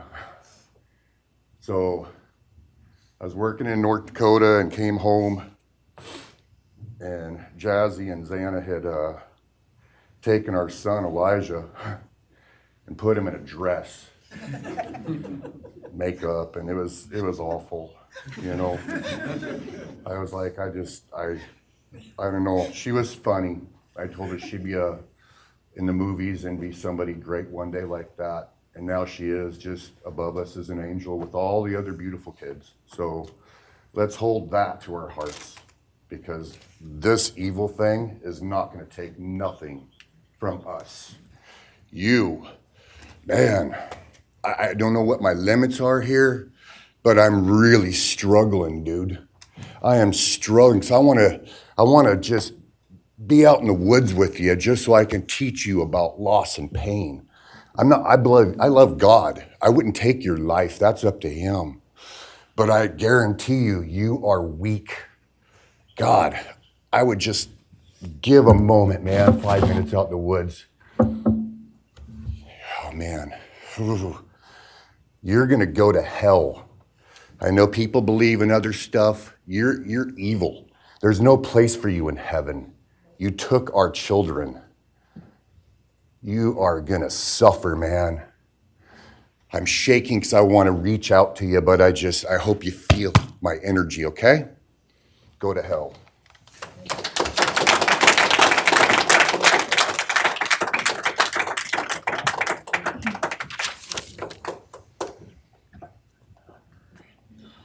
Next is Kara Northington, Xana's mother.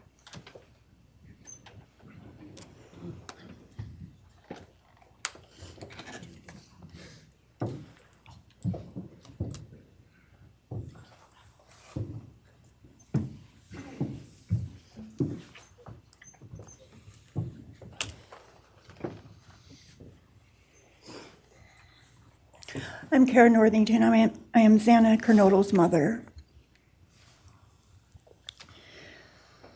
This letter is to you, really. But it is for my daughter, who was murdered by you. Today I stand before you, the man who is responsible for murdering my beautiful daughter, Xana Kernodle. My daughter was beautiful both inside and out. She possessed love for those around her and had a light so bright it will live on forever in our hearts. She brought joy and laughter to her friends, her family, and anyone in her presence. Our Lord and Savior, Jesus Christ, now has her in his loving arms in heaven, where she can never be harmed ever again for eternity. Because of her, I came to know my Lord and Savior, Jesus Christ. Because of her, many will come to Christ. It is Christ who lives in me that has given me the strength to forgive you. It was of no power of my own. In return, the Lord has filled me with joy, hope, and peace that surpasses all understanding. Jesus has allowed me to forgive you for murdering my daughter without you even being sorry or asking for this. This is only possible because he who lives in me is greater than any evil in this world. For God hath not given us the spirit of fear, but of power and of love and of a sound mind. I do not fear you or even let you rent space in my head anymore. This forgiveness has released me from any and all evil you have inflicted on me and my family. It has allowed me to let our Lord deal with you. You have accepted a deal that will prevent you from receiving the death penalty. Nothing man can do to you can ever compare to the wrath of God. Inevitably, you will stand before our Lord and will have to answer to him over the sins you have committed in murdering our children. I pray you come to the end of yourself before that day. Whether you like it or not, heaven is for real and so is hell. The innocent life of Xana that you stole from myself and my family, and the destruction it has caused. I am washing my hands of you and turning you over to my Lord and Savior Jesus Christ, whom vengeance belongs to. In closing, I want to read a passage from the Bible, Ephesians 6, King James Version. Finally, my brethren, be strong in the Lord and then in the power of his might. Put on the whole armor of God, that ye may be able to withstand the wiles of the devil. For we wrestle not against flesh and blood,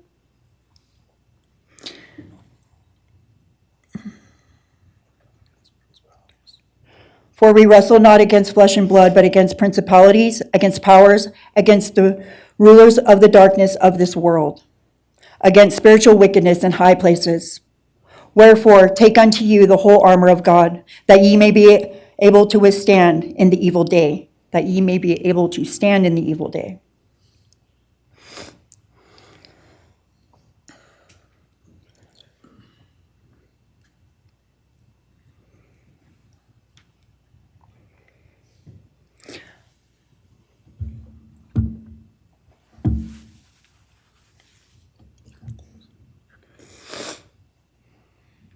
I'm not going to share memories of Xana or any more of the goodness of her with you, because I do not want that to be in your head. I don't want it to be in your head. You don't deserve that. You don't deserve our good memories that we have. I do pray for you. I pray that you come to the end of yourself. I pray that before this life is over, that you ask our Lord and Savior in your heart and to forgive you. I do pray for that. But after today, I wash my hands of you, and you are no longer a thing. Thank you. Thank you.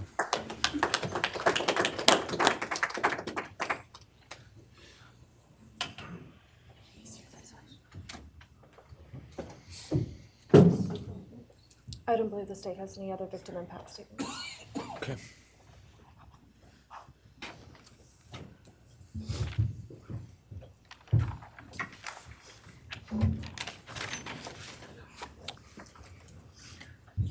All right, state can argue.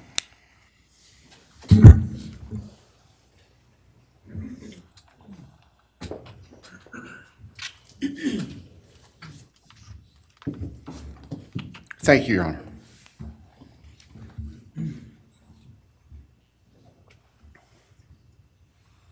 Just as a housekeeping matter to start, there will be the issue of restitution. That is, the documentation is being gathered, and we ask if the court would defer that for 30 days so we can present it in an orderly fashion and make sure it's comprehensive for everyone. Any objection to leaving restitution open in 60 days? All right. Thank you, Your Honor.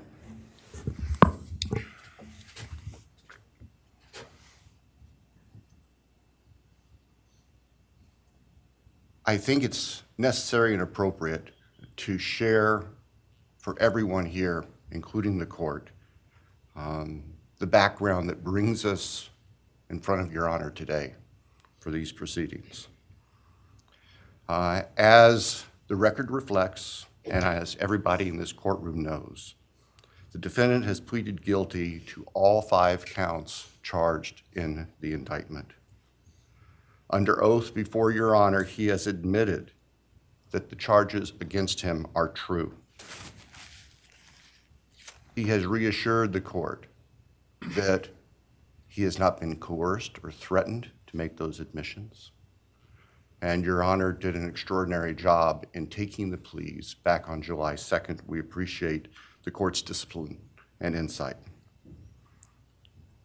The defendant has also waived appeal on the multitude of rulings from this court and Your Honor's predecessor in Latah County on dozens, literally dozens of motions seeking to dismiss the case, seeking to control or limit evidence, seeking to offer evidence that would not be appropriate. And we appreciate the court's consistent rulings based on the law, based on the facts. As Your Honor will recall, on June 18th, it's just really not that long ago, we appeared before this court for arguments on what became the defendant's final motions to this court. Motion where they wanted to offer evidence suggesting that other people were responsible for the defendant's actions, and the motion seeking essentially an indefinite continuance of the trial. It was readily apparent to all of us in the courtroom from Your Honor's comments that those motions were not going to be granted. So we returned to Moscow and continued with what we had been working on for months in preparation for trial. We had no qualms about going to trial if trial was what was necessary and appropriate. The following week, after we were in court, we were approached by the defense with an inquiry about a possible plea. And I can tell the court this is the first suggestion ever that there was any consideration, because indeed, the defense had maintained from the beginning that Mr. Koberger, the defendant, was factually innocent.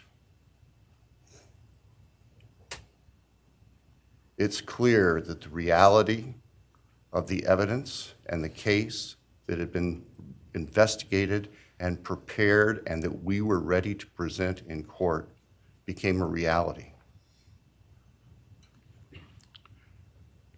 Our reaction, among other things, was to reach out to all the families. And in fact, later that week, on Thursday and Friday of that last week of June, we met with representatives by teams, virtual meetings, with representatives of all of the families. And we talked about the status of the case, and the upcoming trial and things that related to the trial. And we also let them know that there had been an inquiry about whether there might be an offer for a plea. And we asked the family members for their thoughts and feelings. And they were candid. And they have been candid since, and we respect that. And we understand, recognize, and acknowledge that there was a difference of opinion among representatives of the different families. We understand that. One of the challenges of this case, one of the unique things about this case is we have multiple victims, each unique unto themselves, their families and friends unique unto themselves, and all of them entitled to their opinions, all of them entitled to their thoughts. Over the following weekend, our prosecution team, very skilled attorneys who were personally as well as professionally deeply invested in this case, met. And we talked, and the decision was reached. Well, to start with, were there to be any sort of plea offer or discussion, there's only one possibility. And that would be for the defendant to plead guilty straight up to all charges.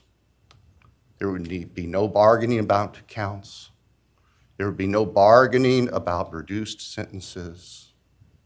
And so we made the proposal to the defense that if the defendant was willing to plead guilty up front to all 5 counts as charged and waive appeal of the court's myriad decisions during the past 2.5+ years on all these motions that would have consumed years, if not decades, of time in the future. By the end of the weekend, we were notified the defendant was prepared to plead guilty as charged and factually acknowledge his responsibility in court for these horrible crimes. Obviously, those discussions and negotiations were confidential. And as Your Honor noted, I believe, that was necessarily so, because if the defendant had decided not to plead guilty, it would have been devastating to our jury pool for there to be public information that there had been consideration by either party to a plea resolution. And protecting the prospective integrity of a trial after so many years was paramount. So, the end of the weekend came.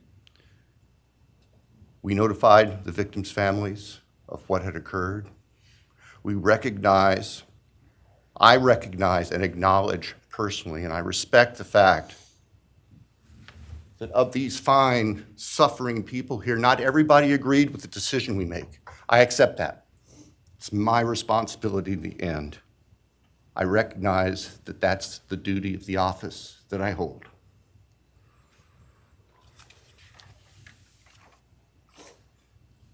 So now, it is time for the judicial system to impose final judgment and close the door on this chapter of these tragedies. As the court is aware, by the agreement of the parties, it is the state's prayer. Perhaps have the Elmo police turned on.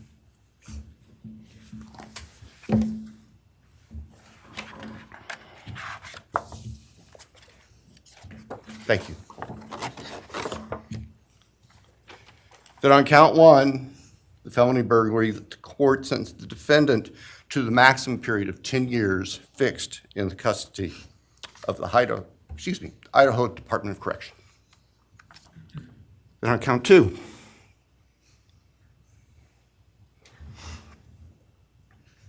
that the court sentenced the defendant to fixed life for the murder of Maddie Mogen. On count 3, that the court sentenced the defendant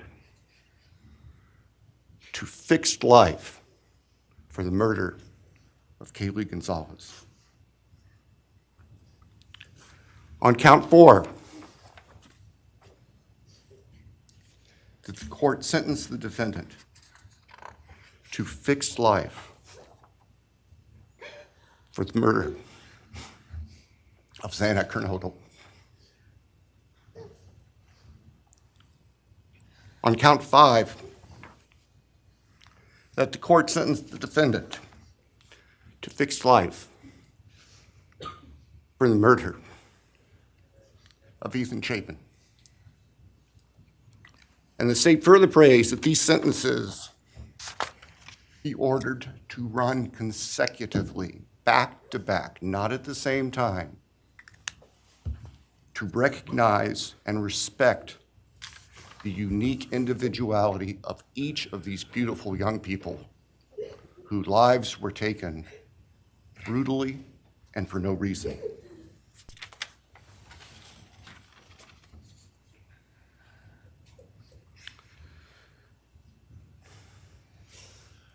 And hopefully now, as we have heard earlier this morning, it is time to afford the families and the friends and the community and the state of Idaho and the nation and the world to move forward. We can't undo, and we can never undo, the horror of what occurred on the early morning hours of November 13th, 2022 at 1122 King Street in Moscow, Idaho.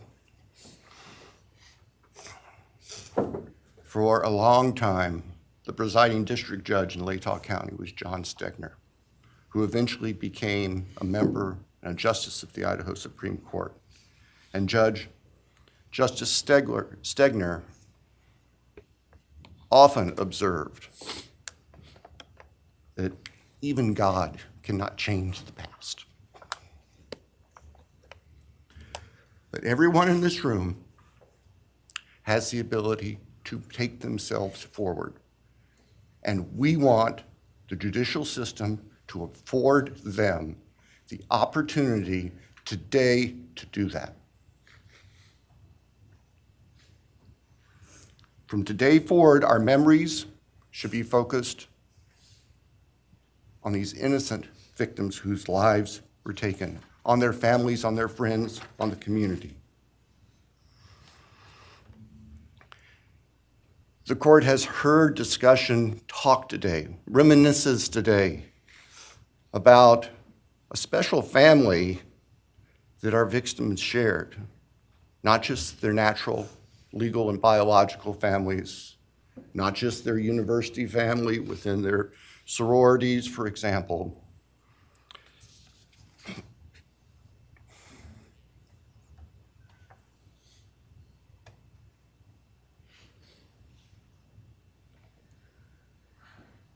But this family. This is the picture taken on November 12th, 2022, of the special family of 1122 King Road. And you can see all 6 of these dynamic, vibrant, loving, special, innocent faces taken together just across the street from their residence, and barely 12 hours before 4 of them would be brutally murdered in their sleep. They've been described consistently as being bright, caring, vivacious, with futures we can only imagine now.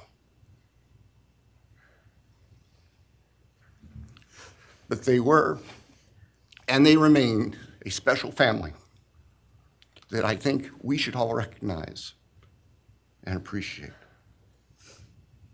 So it's time to move forward. There have been a number of statements directed specifically at the defendant today, I have one last thought. After Your Honor imposes judgment and sentences the defendant to spend the rest of his life in prison, in other words, sentence the defendant to die in prison, he's going to stand up in the belly chains and leg irons that he's wearing today, and he's going to be escorted into the custody of the Idaho Department of Correction. And the door will close behind him forever. That is the closure that we seek, that all of these people, these loving friends and family deserve, so that we can move forward. Thank you, Your Honor. Thank you.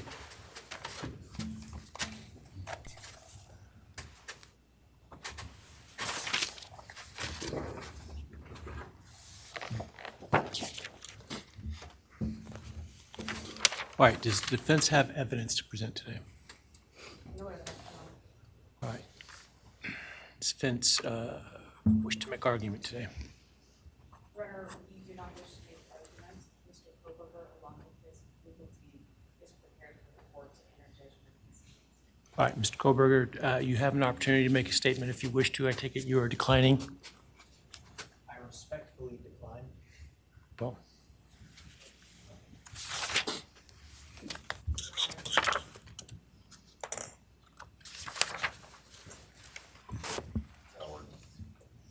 please.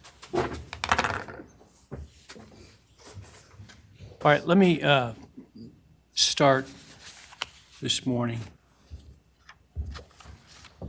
by acknowledging and thanking those that have come here today in support of their loved ones, and I appreciate your courage and your strength. And I hope that you are able to move on as best as possible. Thank counsel for the professionalism that they've exhibited throughout this case. It has been my great honor to preside in this case and to help bring, to the extent possible, some resolution and hopefully justice to this case.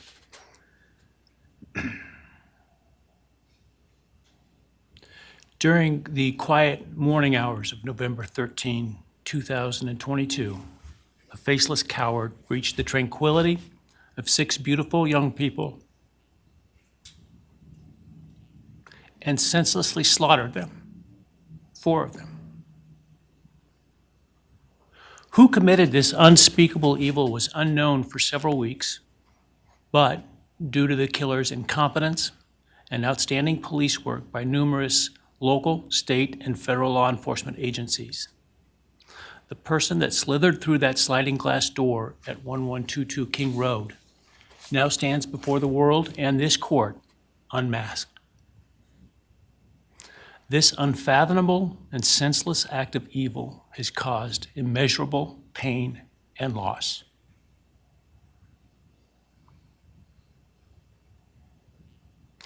No parent should ever have to bury their child. This is the greatest tragedy that can be inflicted upon a person. Parents who took their children to college in a truck filled with moving boxes had to bring them home in hearses lined with coffins.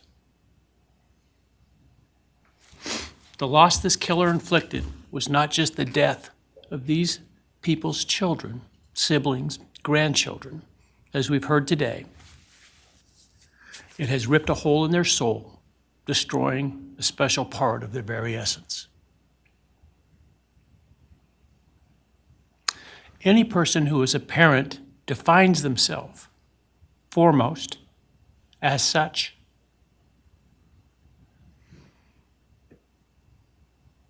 It is their existence and purpose of being. And it has been stolen from these parents.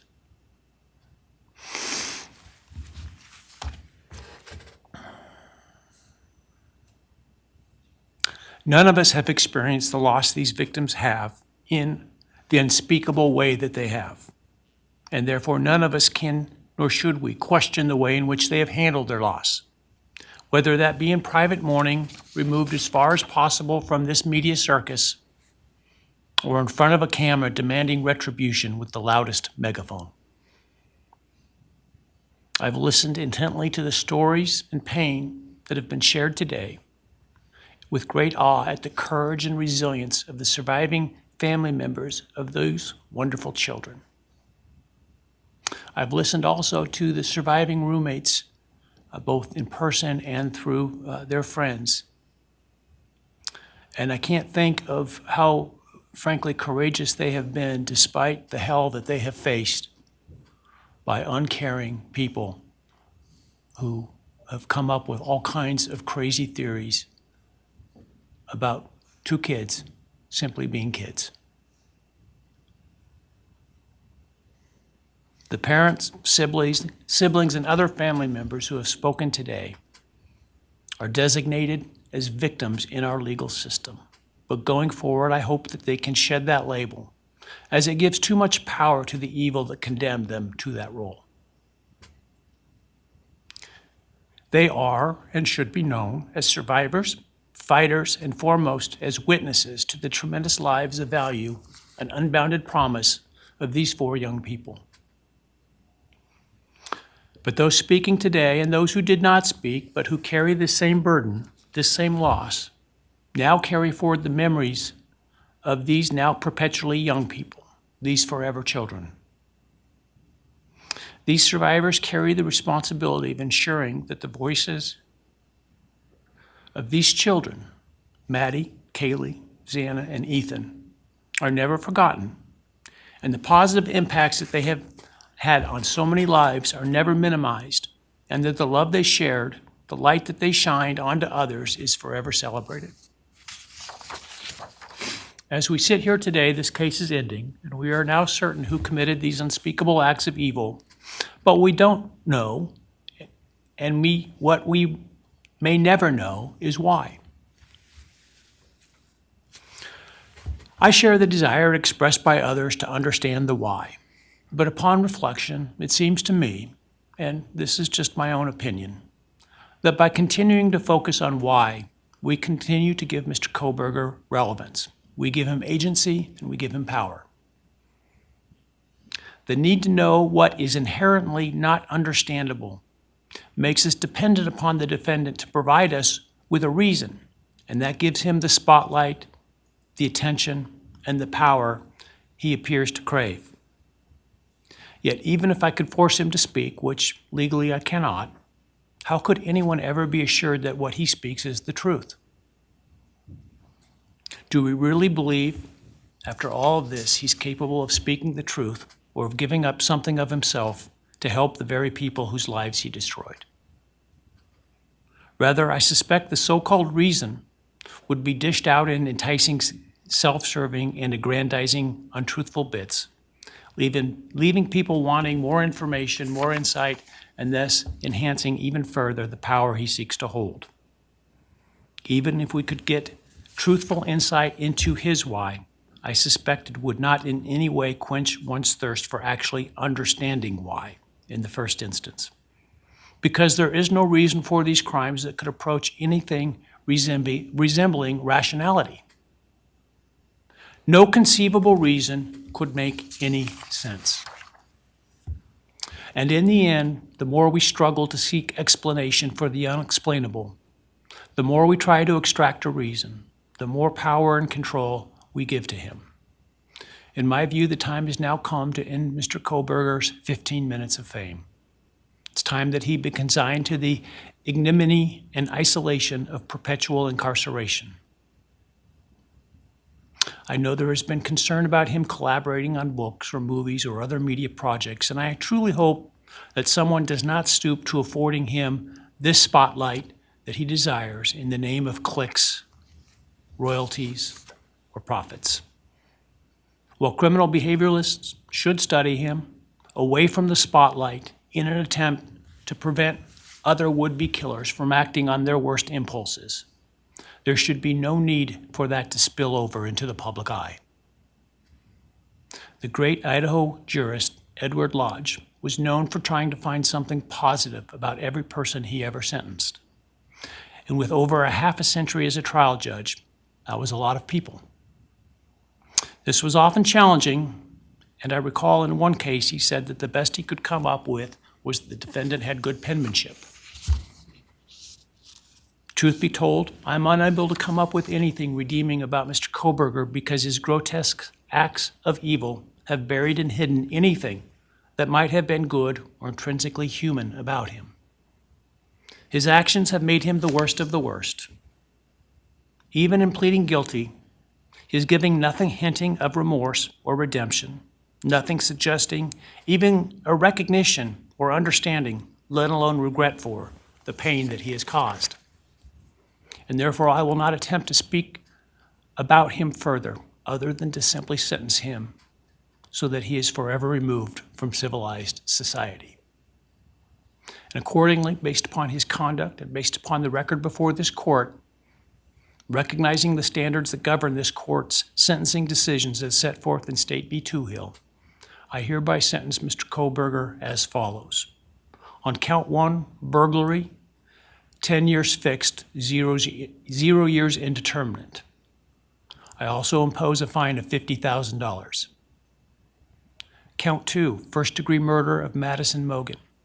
I sentence the defendant to a fixed term of life imprisonment without the possibility of parole, a fine of $50,000, and a civil penalty of $5,000 payable to the family of the victim.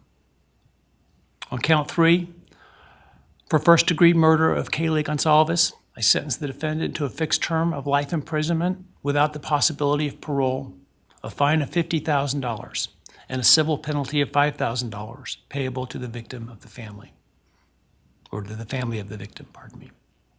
On count 4, for the first-degree murder of Xana Kernodle, I sentence the defendant to a fixed term of life imprisonment without the possibility of parole, a fine of $50,000, and a civil penalty of $5,000 payable to the family of the victim. On count 5, for the first-degree murder of Ethan Chapin, I sentence the defendant to a fixed term of life imprisonment without the possibility of parole, a fine of $50,000, and a civil penalty of $5,000 payable to the family of the victim. The sentences on counts 1, 2, 3, 4, and 5 shall run consecutively to one another. Restitution will be left open for 60 days. Defendant will be required to submit a DNA sample and a right thumbprint impression to the Department of Corrections and comply with the DNA Database Act. I remand the defendant to the custody of the Idaho State Board of Corrections for to be imprisoned in an appropriate facility in execution of the sentence where he will remain until he dies. Though you have waived your right to appeal, you do have a right to file a notice of appeal, and any such appeal must be filed within 42 days of the date of the written judgment, which will be entered shortly hereafter. Though the appeal, you should be aware, may be deemed a violation of the plea agreement, and so I certainly suggest you discuss that with counsel if that is your desire. I ask the media and public present to allow the families to be escorted out first before they leave. Again, thank you to everyone for your stories today. I am strengthened by them, and I am encouraged by your humanity and strength, and God bless you. We're adjourned.